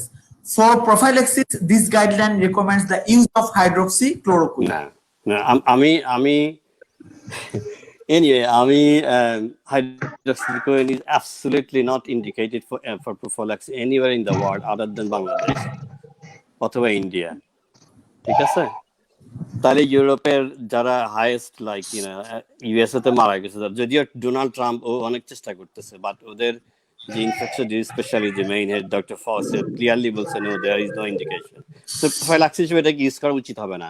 এতে প্রবলেম হয় কি, তাহলে জেনারেল পিপল শুরু করবে খাওয়া। আমি মনে করি যে কারোরই এটা উচিত না প্রোফাইলাক্সিস হিসাবে খাওয়া, এটা কোনো দরকারই নাই। থ্যাংক ইউ মঈন ভাই। আমি একটু এবার ডক্টর তানভীরের কাছে যাচ্ছি। আচ্ছা, আপনারা প্রিভেনশনের ক্ষেত্রে কি কি পরামর্শ দিচ্ছেন পেশেন্টদেরকে, বা ওইখানে আপনাদের কি কি প্রিপারেশন নেওয়া চলছে? অ্যাকচুয়ালি আমাদের এখানে আমি তো একেবারে root level, that's mean primary health কেয়ারে কাজ করতেছি। সো এইখানে যেটা হচ্ছে, ওরা ওদের মিডিয়াকে খুব অ্যাক্টিভেট করছে এবং ওরা বিভিন্ন ওদের আরওপি মানে পুলিশ, ওদের হেলথ কেয়ার ওয়ার্কার্স এবং প্রচুর পরিমাণে ওদের ল্যাঙ্গুয়েজ অ্যারাবিকে ওরা পোস্টারিং করতেছে, ওদের এডুকেট করতেছে পেশেন্টদের, specially hand hygiene, social distancing, এই ব্যাপারগুলোতে ওরা খুবই ভালো কাজ করতেছে এবং এই ব্যাপারগুলো ওরা খুব ভালো আগাইছে। আর আমাদের হেলথ সেন্টার যে আমি আগেই বললাম যে ওরা ট্রায়াল সিস্টেমটাকে খুবই ইফেক্টিভ করতেছে ট্রায়াল সিস্টেম, যার কারণে আমাদের ক্ষেত্রে যেটা হচ্ছে ট্রায়ালস থাকার কারণে হয়তোবা আমরা একটু সেফ আছি। আর আমরা যখন নর্মাল পেশেন্ট দেখতেছি, আমরা জাস্ট সার্জিক্যাল মাস্ক ইউজ করতেছি। আর পিপি বলতে যেটা হচ্ছে N95, যেটা নিয়ে বাংলাদেশে অনেক কথা বলতেছে, এগুলো আসলে এখনো আমরাও ইউজ করতেছি না। যেহেতু যদি স্যাম্পল নিতে যাই আমরা পেশেন্টকে, তখন শুধু আমরা যে পিপিটা ইউজ করতেছি। Without N95, we are using this face shield and surgical mask and taking sample. আর এমনি ওদের পেশেন্ট যারা আছে তারা সবাই হ্যান্ড হাইজিনটা খুব ভালো করে ইফেক্টিভ করতেছে। আর ওদের যে মার্কেট গুলা, আমি যেটা সবচেয়ে, ওরা তো ম্যাক্সিমাম সব মার্কেটই অফ, জাস্ট বড় বড় যে শপিং মল গুলা যেগুলা হচ্ছে গ্রোসারি আইটেম যেগুলা আমরা যাচ্ছি, ওই মার্কেট গুলোতেও ওরা hand hygiene they are given free and this gloves and যে আমরা ট্রলিটা ইউজ করি, ওই ট্রলিটা ওরা যে মুছে দিচ্ছে ইথানল যে অ্যালকোহল দিয়ে যেটা। সো এই জিনিসটা ওরা মার্কেটে ইউজ করতেছে যে মার্কেটিং করতে গেলে। আর একটা এলাকা থেকে আরেকটা এলাকা যাওয়াটা একটু বন্ধ করছে ওরা, যেখানে যেমন আমার বোয়ালিটা হচ্ছে এপি সেন্টার সুরের ক্ষেত্রে, যেখানে অনেকগুলা কেস প্রায় 40 কেসের মতো পাওয়া গেছে। তো ওই এরিয়াটা ওরা লকডাউন করে দিচ্ছে। সো ওই এরিয়া থেকে কেউ বেরোতে পারছে না এবং কেউ ঢুকতেও পারছে না। এই ক্ষেত্রে ওই এরিয়াতে যারা আছে তাদেরকে খাবার, ওদের যে আরওপি পুলিশ যারা আছে এই কাজে ভলেন্টিয়ার, তারা ডোর টু ডোর খাবার দিয়ে আসতেছে যতটুকু পারতেছে। ওরা এগুলা মেনটেন করতেছে ওরা। থ্যাংক ইউ তানভীর ভাই। মঈন ভাইয়ের কথা সূত্র ধরে একজন দর্শক লিখেছেন যে hydroxychloroquine have fatal side effect like cardiac arrhythmia, azithromycin it could be more fatal. আচ্ছা, স্নিগ্ধা বোধহয় মঈন ভাইকে কোনো কোশ্চেন করতে চাচ্ছিল। স্নিগ্ধা। আচ্ছা, আমি শুধু মঈন ভাইকে কোশ্চেন করতে যাচ্ছিলাম না, বাংলাদেশের যেই প্রেক্ষাপট আমি সেটা বলতে যাচ্ছিলাম যে ফার্স্ট অফ অল বাংলাদেশে হচ্ছে অনেক অনেক মানুষ, আর এদের হচ্ছে যে ডাক্তারদের পিপির কথা তো অনেক পরে, ডাক্তাররা কিন্তু সবাই কাজ করতেছে বাংলাদেশে একদম রুট লেভেল থেকে শুরু করে বড় হসপিটাল গুলো। এবং বাংলাদেশের সবচেয়ে বড় যে কাজটা করছে যে কুর্মিটোলাকে প্রথম থেকেই বলা হচ্ছে যে এখানে শুধুমাত্র কোভিড-19 এর পেশেন্ট গুলি ট্রিটমেন্ট করা হবে। এখন আরো কয়েকটা হসপিটাল আগে আসছে কিনা, হ্যাঁ। এখন ট্রায়াসটাও আমি জানি যে বাংলাদেশ ডিএমসি তে সম্ভবত করছে, আর কুর্মিটোলায় তো প্রথম থেকেই ছিল মনে হয় ট্রায়াল সিস্টেম। কিন্তু আমাদের জনবল তো আসলে কম, ডক্টর কম। আর COVID-19 যেটা, সেটা হচ্ছে 81% পেশেন্ট অ্যাসিম্পটোমেটিক থাকবে অ্যাকর্ডিং টু হু। আর হচ্ছে এটা কোথায় গিয়ে কোন স্ট্রেনটা অ্যাক্টিভ হবে, কোথায় কতটুক এটা ফ্যাটাল হবে। 19% যারা একটু সিভিয়ার খারাপ নিউমোনিয়ার দিকে যাচ্ছে, তাদের মধ্যে মাত্র 5% এর দেখা যাচ্ছে আইসিইউ ভেন্টিলেশন গুলি দরকার হচ্ছে, ইনভেসিভ বা নন ইনভেসিভ ভেন্টিলেশন দরকার হচ্ছে। তো এখন বাংলাদেশের যেটা মানে প্রেক্ষাপট, একদিন ঘুম থেকে উঠে দেখলাম যে একজন মানে বলতে বাধ্য হচ্ছে যে কর্তা ব্যক্তি দেশে বললেন যে সমস্ত জেলাতে আইসিইউ সুবিধাযুক্ত মানে কোভিড এর জন্য প্রস্তুত। আসলে এটা ভুল কথা। কোভিড এর জন্য আমাদের আইসিইউ ভেন্টিলেশন সিস্টেম খুব কম, মেশিন টোটাল 1200 সম্ভবত আছে আমাদের বাংলাদেশে। 112। সরি 112টা ভেন্টিলেটর এখন। মানে এটা যে কি হিসাব জনসংখ্যার পরিপ্রেক্ষিতে বা ডাক্তার অ্যামাউন্ট, আমরা কি করছি, আমরা সমস্ত ডাক্তারদেরকে একসাথে ফিল্ডে নামায় দিচ্ছি, আমরা আউটডোর গুলি বন্ধ করিনি। এগুলি আমাদের, আর যে সমস্ত ডক্টর এবং সিস্টার্স এবং হেলথ মানে প্রফেশনাল যারা পেশেন্টদের টাচে আসতেছেন, দেখা যাচ্ছে ম্যাক্সিমাম কোভিড পজিটিভ আসতেছেন কিছুদিন পরে, এদেরকে কোয়ারেন্টাইন আইসোলেশনে পাঠাতে হচ্ছে, শুধু কোয়ারেন্টাইন না। মানে এটা একটা ভয়ঙ্কর ব্যাপার।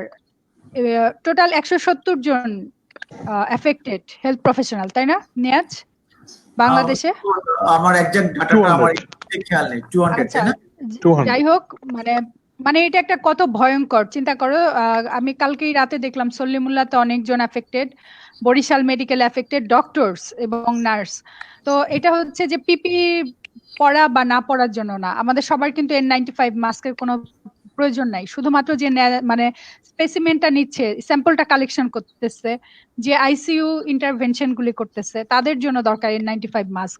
আমরা আর মানে মঈন ভাই যেটা বলতেছিলেন যে ওনারা যেমন সেফ আছেন, মানে আলহামদুলিল্লাহ ওনারা তো কোভিড পেশেন্ট নিয়েই কাজ করতেছে, কিন্তু আমাদের দেশে দেখা যাচ্ছে উল্টা চিত্র। যারা এই COVID-19 পেশেন্টের সংস্পর্শে আসতেছে, ওনারাই মানে আক্রান্ত হচ্ছেন, ইনফেক্টেড হচ্ছেন। তো এই ক্ষেত্রে আমরা কি করতে পারি? আমাদের মানে এত পরিমাণে যদি আমাদের ডাক্তাররা আক্রান্ত হন, পরবর্তীতে এটা আমাদের স্বাস্থ্যের জন্য তো খুবই ভয়ঙ্কর একটা ব্যাপার। তাহলে কারা এদেরকে ট্রিটমেন্ট দিবে পরে? মইন ভাই,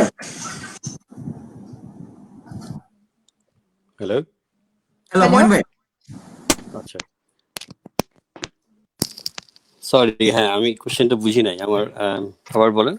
মানে ভাইয়া আমাদের যেমন আপনি আপনার হসপিটাল কোভিড পেশেন্টদের নিয়েই টোটাল কাজ করতেছেন। পুরো পৃথিবীতে বলা হচ্ছে যে ফ্ল্যাটনিং দ্য কার্ভ, এত পরিমাণ পেশেন্ট আসলে আমরা যদি এত বেশি হয়, আমরা তো ট্রিটমেন্ট দিতে পারতেছি না। তো আমরা হচ্ছে ধরলাম যে আমার হসপিটালে, আপনাদের হসপিটালে যারা আসতেছে আলহামদুলিল্লাহ আপনারা এফেক্টেড হচ্ছেন না, আপনারা পিপি পরতেছেন বা মাস্ক পরেই প্রিভেন্ট করতে পারতেছেন। কিন্তু বাংলাদেশে দেখা যাচ্ছে যে সমস্ত ডক্টর COVID-19 পেশেন্টদের সংস্পর্শে আসতেছেন, কিছুদিনের মধ্যেই তারা প্রায় পজিটিভ আসতেছে, এবং এই ক্ষেত্রে প্রায় 200 ডাক্তার এবং নার্স ওনারা এফেক্টেড কোভিড পজিটিভ। সেই ক্ষেত্রে মানে আপনি কি বলতে চাচ্ছেন বা কি বলা আচ্ছা। যায় ওনাদেরকে? ফার্স্ট অফ অল, না এখানেও আমরা এফেক্টেড হচ্ছি, বুঝছে যে তা না, even with all this proper equipment, হ্যাঁ, ইউকে তো ফ্যাটালিটিও আছে তারপরে doctor। না ইভেন দ্য ডক্টরস ফ্যাটালিটি, আমাদের অনেক ডাক্তাররাই কোভিড পজিটিভ হয়েছে, আইসোলেশনে হয়েছে, যে না না প্রচুর হচ্ছে। আমি আল্লাহর কাছে হাজার শুকরিয়া যে আমাদের বাংলাদেশের ডাক্তাররা এতটাই ব্রেভ যে তারা এই চলে আসে বারবার N95 2 নাম্বার কোনো মাস্ক ছাড়া ট্রিটমেন্ট করতেছে। মানে বাংলাদেশের ডাক্তার কোথায় ওরা এনকারেজ করবে, ওয়ারেজ এভরিওয়ার দেখছে যে ডিসকারেজ করতেছে, এই করতেছে সেই করতেছে। যাই হোক, পলিটিক্যাল, আমি আজকে নিয়ে বলছি যে কোন কিছু বললেই পলিটিক্যাল হয়ে যাবে, আমি এটা বলতে চাচ্ছি না, but which is very sad to be honest, absolutely sad যে আমাদের ডাক্তাররা এতটাই আনপ্রোটেক্টেড অবস্থাতে, যেখানে একজন আমি ওনার রুহের মাগফিরাত কামনা করি, ওনার নাম আমার নামই নাম, ভদ্রলোক নিজে একজন অ্যাসিস্ট্যান্ট প্রফেসর, দেখেন এফেক্টেড হয়ে মারা গেছে, তেমন ভাবে সাপোর্ট পায় নাই, যাকে আল্লাহ ওনার বেস্ট নসিব করুক।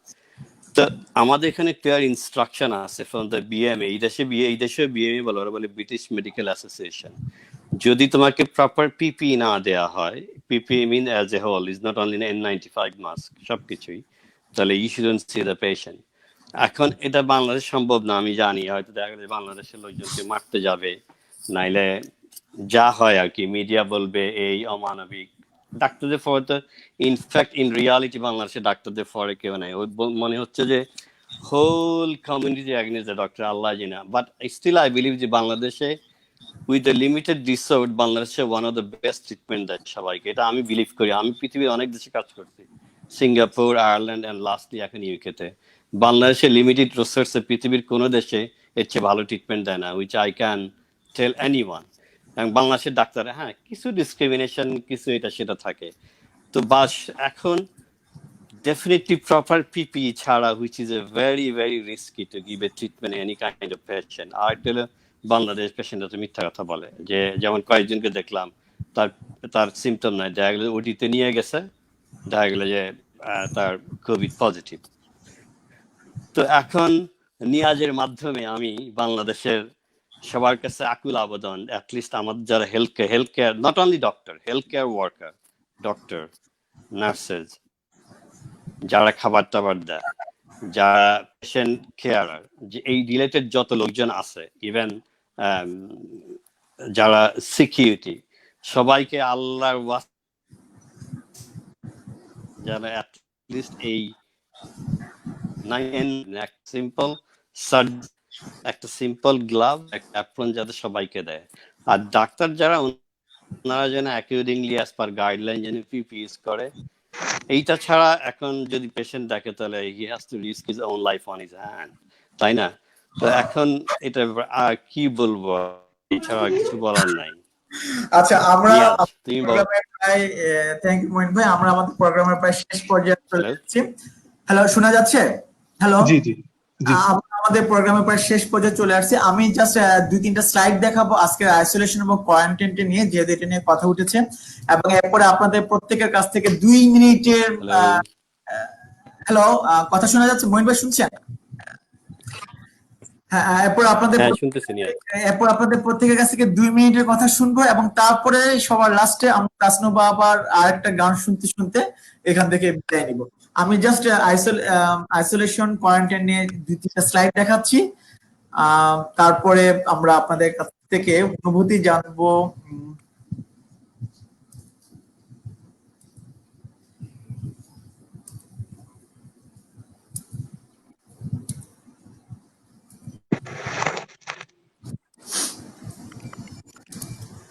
আচ্ছা, আমি জাস্ট এটা বলে যাচ্ছি বাংলাতে যেভাবে আমরা লিখেছি। কোয়ারেন্টাইন, যেসব ব্যক্তিকে আপাত দৃষ্টিতে সুস্থ মনে হয়, সে সুস্থ হতে আবার নাও পারে, তার মধ্যে জীবাণু আছে কিন্তু তার মধ্যে কোনো ধরনের উপসর্গ দেখা দেয়নি, এমন ব্যক্তিদের কোয়ারেন্টাইনে রাখা হয়। অর্থাৎ যারা এখনো অসুস্থ না এবং যাদের মধ্যে উপসর্গ দেখা দেয়নি, তাদেরকে কোয়ারেন্টাইনে রাখা হয়। আইসোলেশন হচ্ছে কারোর মধ্যে যখন জীবাণুর উপস্থিতি ধরা পড়বে বা ধরা না পড়লেও তার মধ্যে উপসর্গ থাকবে, তখন তাকে আলাদা করে যে চিকিৎসার ব্যবস্থা করা হবে তাকে বলা হচ্ছে আইসোলেশন।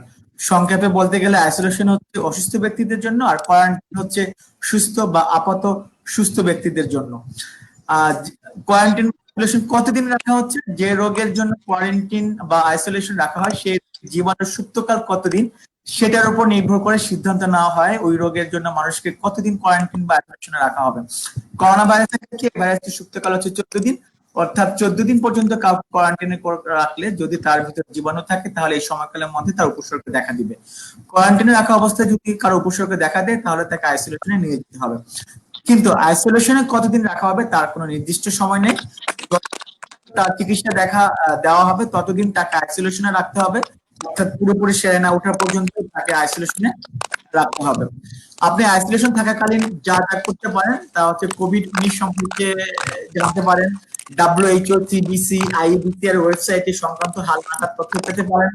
পরিবার ও বন্ধু বান্ধবের সাথে ফোন, মোবাইল, ইন্টারনেটের সাহায্যে যোগাযোগ রাখুন। শিশুকে তার জন্য প্রযোজ্যভাবে বুঝান, তাদেরকে পর্যাপ্ত খেলার সামগ্রী দিন এবং খেলনাগুলো পরে জীবাণুমুক্ত করুন। আপনার দৈনন্দিন রুটিন যেমন খাওয়া, হালকা ব্যায়াম ইত্যাদি মেনে চলুন। সম্ভব হলে বাসা থেকে অবশ্যই কাজ করুন। মনকে প্রশান্ত করে এমন কাজ করুন। এই সময়কে সুযোগ হিসেবে কাজে লাগান। সাধারণত যা করার অবসর হয় না, বই পড়া, গান শোনা, সিনেমা দেখা, আমি রিসেন্টলি দুইটা সিনেমা দেখেছি, 93 ডেজ এবং কন্টাজিয়ন। আমি সবাইকে অনুরোধ করবো দুটো মুভি দেখার জন্য। আর সর্বশেষ একটা ভিডিও দেখাচ্ছি সামাজিক দূরত্ব নিয়ে। ভিডিওটা তৈরি করেছে ব্র্যাক এবং গ্রামীণফোন, WHO এবং IDCR এর নির্দেশনা ক্রমে। ভিডিওটা দেখাচ্ছি, ভিডিওটা বাংলাতে সামাজিক দূরত্ব নিয়ে।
আমরা প্রায় শেষ পর্যায়ে চলে এসেছি। আমি এখন জাস্ট চারজনের কাছ থেকেই জিমেন্ট করে কিছু শুনতে যাচ্ছি।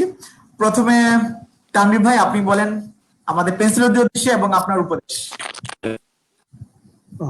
এটা আসলে আমার তো এরকম লাইফে ফার্স্ট নিয়াজ, টাইম। আমি আগে একটু অপরচুনিটি নিতে চাচ্ছি, আমাকে একটু যেতে হবে।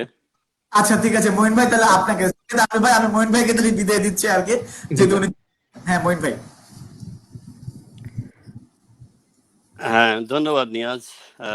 প্রথমে আমি নিয়াজ ধন্যবাদ জানাই, আমার স্নেহ ছোট ভাই, অনেকদিন দেশের বাইরে, তারপর নিয়াজের সাথে আমি রেগুলার যোগাযোগ করি। ওর পেন্সিলের ভক্ত, ওর সব উপন্যাস যা লেখে আমার ভালো লাগে, যদিও তেমন একটা কমেন্ট করি না, কারণ সময় পাই না বা ইচ্ছা করেই করি না। যাই হোক, এনিওয়ে,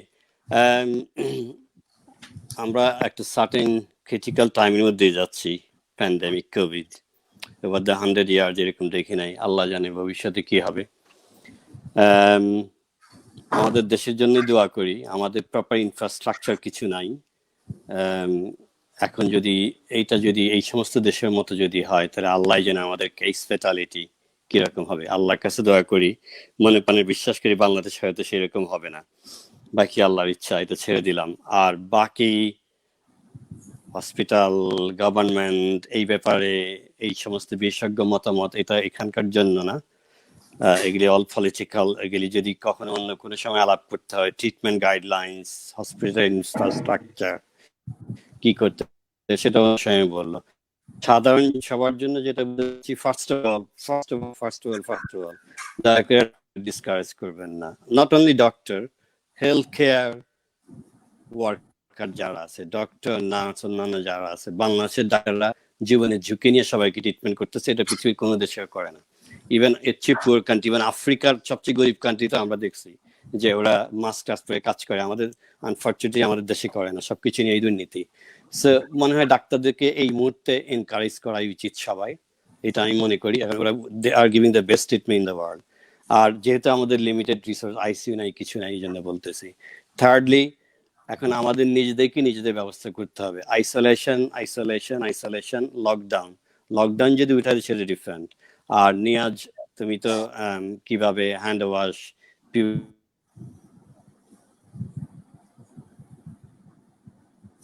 আমরা হয়তোবা আহ, মঈন ভাইকে হারিয়ে ফেলেছি নেটওয়ার্ক থেকে। তানভীর ভাই, আপনি বলুন জি তো। ম্যাম। ভাইয়া আমার কথা হচ্ছে, আমি তো আসলে নিয়াজ ভাই থ্যাংক ইউ, আমার এটা প্রথম এই ধরনের কোনো লাইভে আসা। আর পেন্সিলের সাথেও আমি খুবই নিউ, সো দেখার চেষ্টা করব। আর হচ্ছে বাংলাদেশের ব্যাপার হচ্ছে, দেশকে তো অনেক ভালোবাসি, যে কারণেই হোক দেশের বাইরে আসা। সো দেশের যারা ডাক্তার বন্ধুরা আছে তাদের জন্য অনেক দোয়া করি যেন তারা সুস্থ থাকে এবং দেশের মানুষ যেন ভালো থাকে। আসলেই আমরা একটা কঠিন সময়ের মধ্যে দিয়ে যাচ্ছি। সো দেশের মানুষ যারা আছেন তারা আসলেই ডাক্তার হেলথ কেয়ার ওয়ার্কার্স যারা আছেন প্রত্যেককেই উৎসাহিত করতে হবে, যেন তাদের এই উৎসাহটা আমাদেরকে আসলে কাজ করার জন্য উদ্দীপ্ত করে। আমরা তখন, একজন ডাক্তার তখন ভালো কাজ করতে পারে। আমাদের সম্পদের অনেক সীমাবদ্ধতা আছে। সো এই কারণে অনেক সময় প্রপার ট্রিটমেন্ট আমরা হয়তোবা দিতে পারি না, কিন্তু প্রত্যেকটা ডাক্তারই মনে ইচ্ছা থাকে যে সে যেন তার পেশেন্টটাকে ভালো হয়ে যায়। সো এর জন্য ডাক্তার হেলথ কেয়ার ওয়ার্কার্স যারা আছে তাদের জন্য আসলে উৎসাহ প্রদান করাই হচ্ছে এখন এক নাম্বার জিনিস। আর হচ্ছে আমাদের পক্ষ থেকে যারা আমরা রোগী হয়ে আসি, যাতে আমরা হসপিটালে আমরা যাতে কম যাই। দ্যাটস মিন হচ্ছে নর্মাল সিম্পল গ্যাস্ট্রিকের ওষুধ নেওয়ার জন্য, হয়তো বিপি মাপার জন্য হসপিটাল যেন আমরা ক্রাউডেড না করি। একটা রোগীর সাথে আমরা হয়তো 7-8 জন অ্যাটেন্ডেন্স যাই।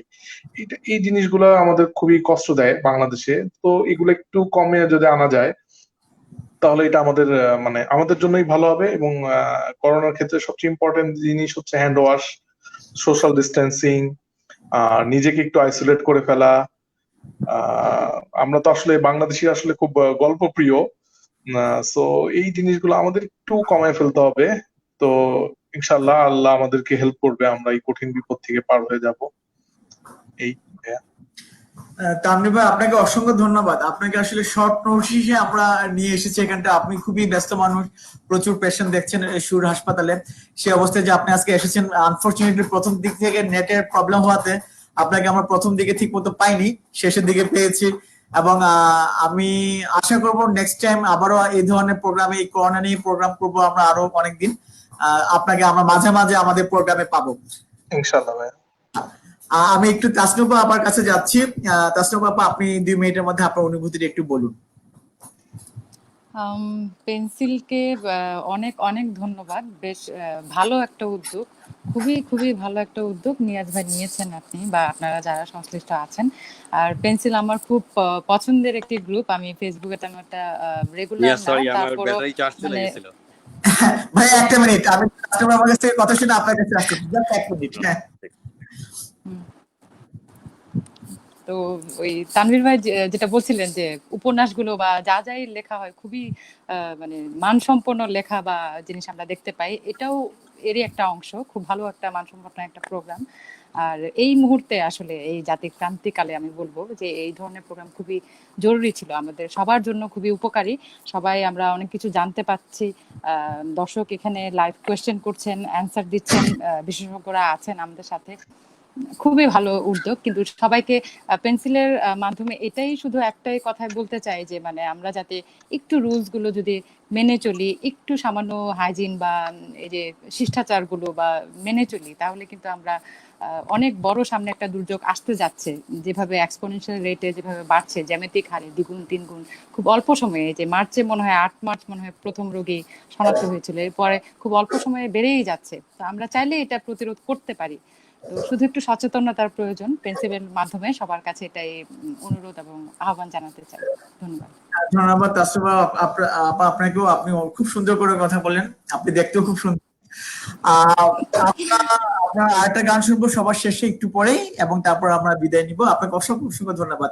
মঈন ভাই, আপনার অসমাপ্ত কথাটা এবার। Thank you. মঈন ভাই, শোনা যাচ্ছে না, হেডফোনটা নেন, মাইক্রোফোনটা মুখে নেন, শোনা যাচ্ছে না। আচ্ছা, আমি সরি, মঈন ভাইয়ের কথা বলতে গিয়ে তানভীর ভাই নাম নিয়ে নিছে।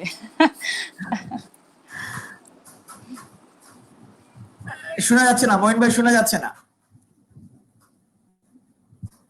শোনা যাচ্ছে না।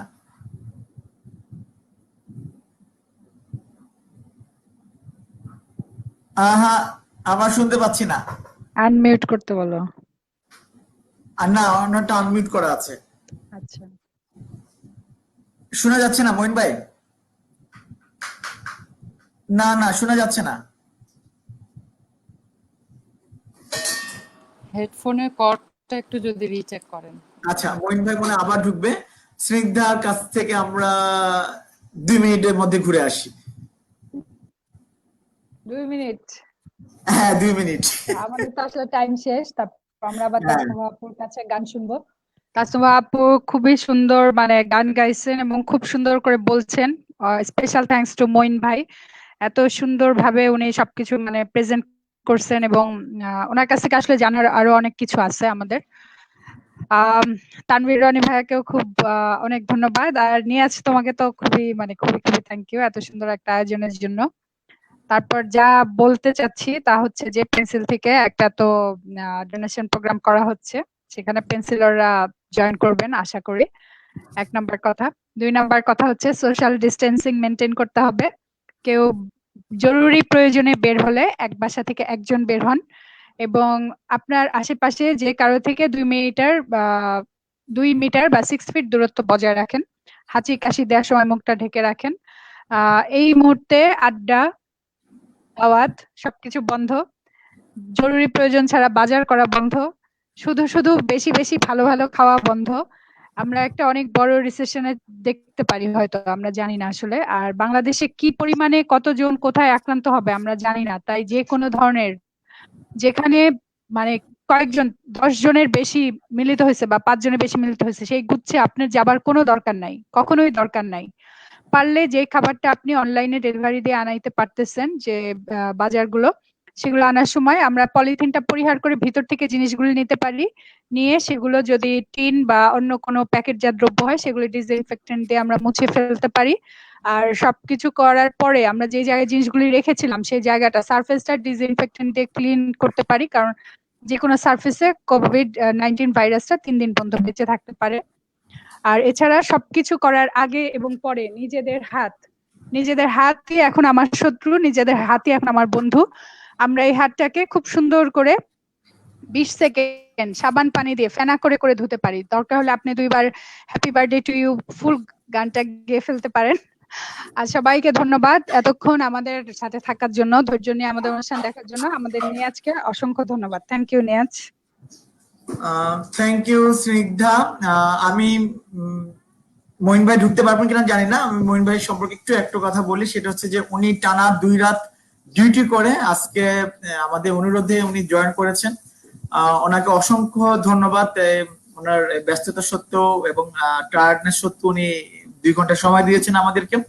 ক্লিনিক্যাল ম্যানেজমেন্ট নিয়ে আসলে আমার আরো অনেক প্রশ্ন ছিল, অনেক কিছু জানার ছিল, আমাদের দর্শকদের অনেক কিছু জানার ছিল।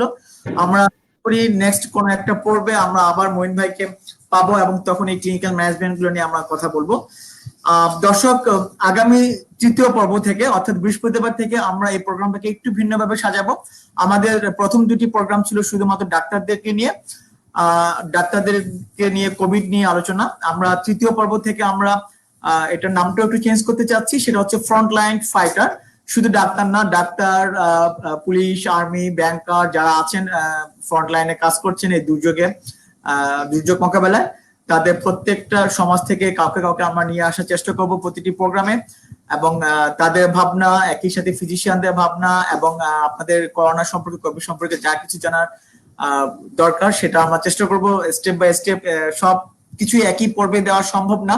আজকেও যেমন আমরা অনেক প্রশ্ন উত্তর দিতে পারিনি, আমরা নেক্সট পর্বগুলোর দিকে আমরা প্রতিরোধ এবং ট্রিটমেন্টের দিকে বেশি নজর দিব। মইন ভাইকে আমি দেখতে পাচ্ছি স্ট্রিমে। মইন ভাই, আপনি বলেন।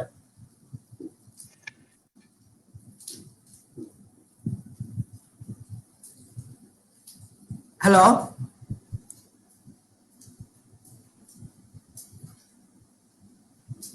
হ্যাঁ মইন ভাই শুনতে পাচ্ছেন? বলেন। মইন ভাই, আপনার সাউন্ড শোনা যাচ্ছে না আসলে।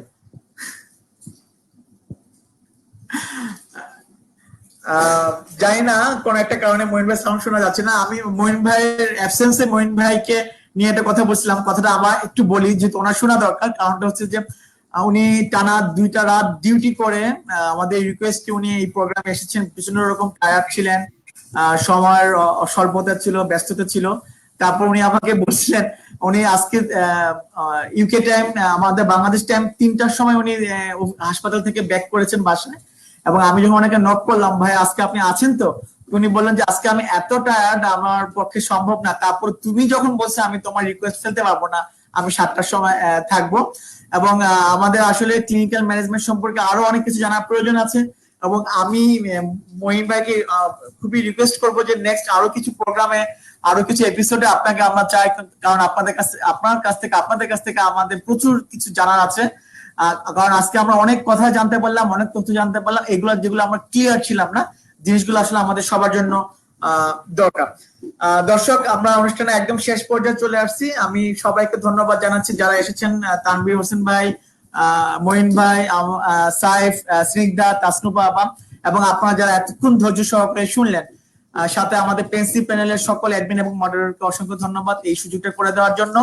আমি সব শেষে তাসনুপা আপাকে একটা গান গাইতে বলবো। আমরা গান শুনতে শুনতে এই প্রোগ্রাম থেকে বিদায় নিব। তার আগে আরেকটা কথা, আমাদের আর কিছুক্ষণ পরে রাত 9টা থেকে আমাদের লাইভ গানের অনুষ্ঠান হবে পেন্সিলে। আমাদের সবার জনপ্রিয় কিশোর ক্লোডিয়াস লাইভে আসবেন। আমরা সেই প্রোগ্রামটাও সবাই মনোযোগ সহকারে বা আনন্দের সহিত আমরা শুনবো। তাসনুপা আপা, আপনার কাছে আমরা যাচ্ছি, শুনতে শুনতে আমরা বিদায় নিব এখান থেকে। তোমার এটা কখন শেষ হবে? অনেকক্ষণ হয়ে গেছে।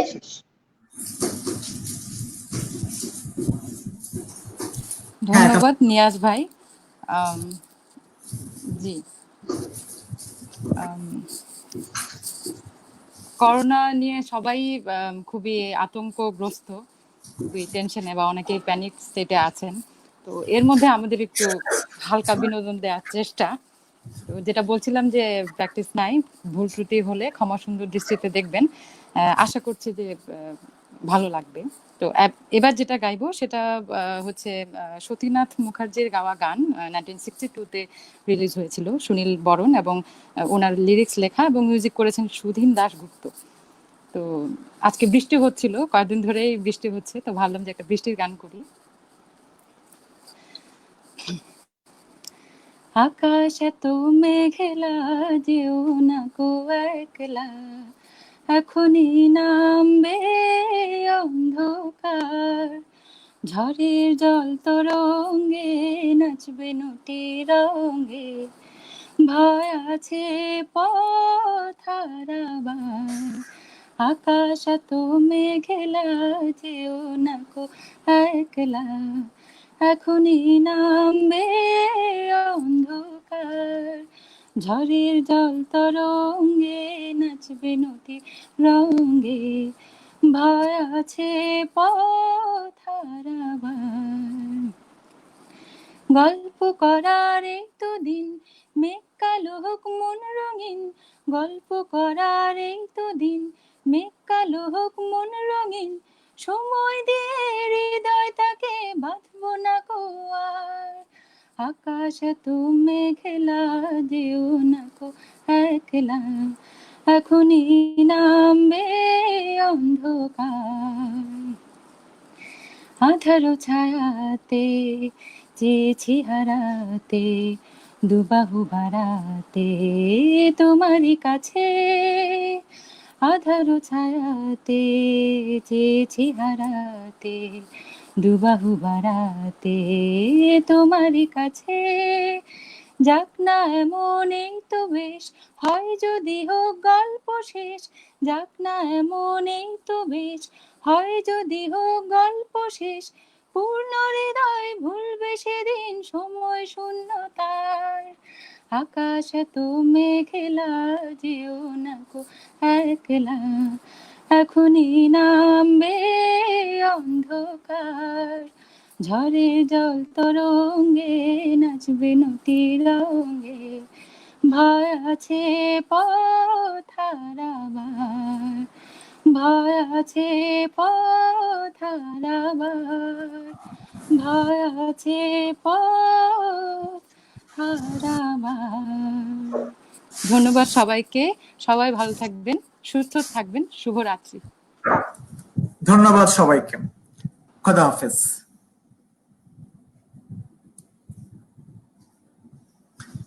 খোদা হাফেজ। লাইভ শেষ।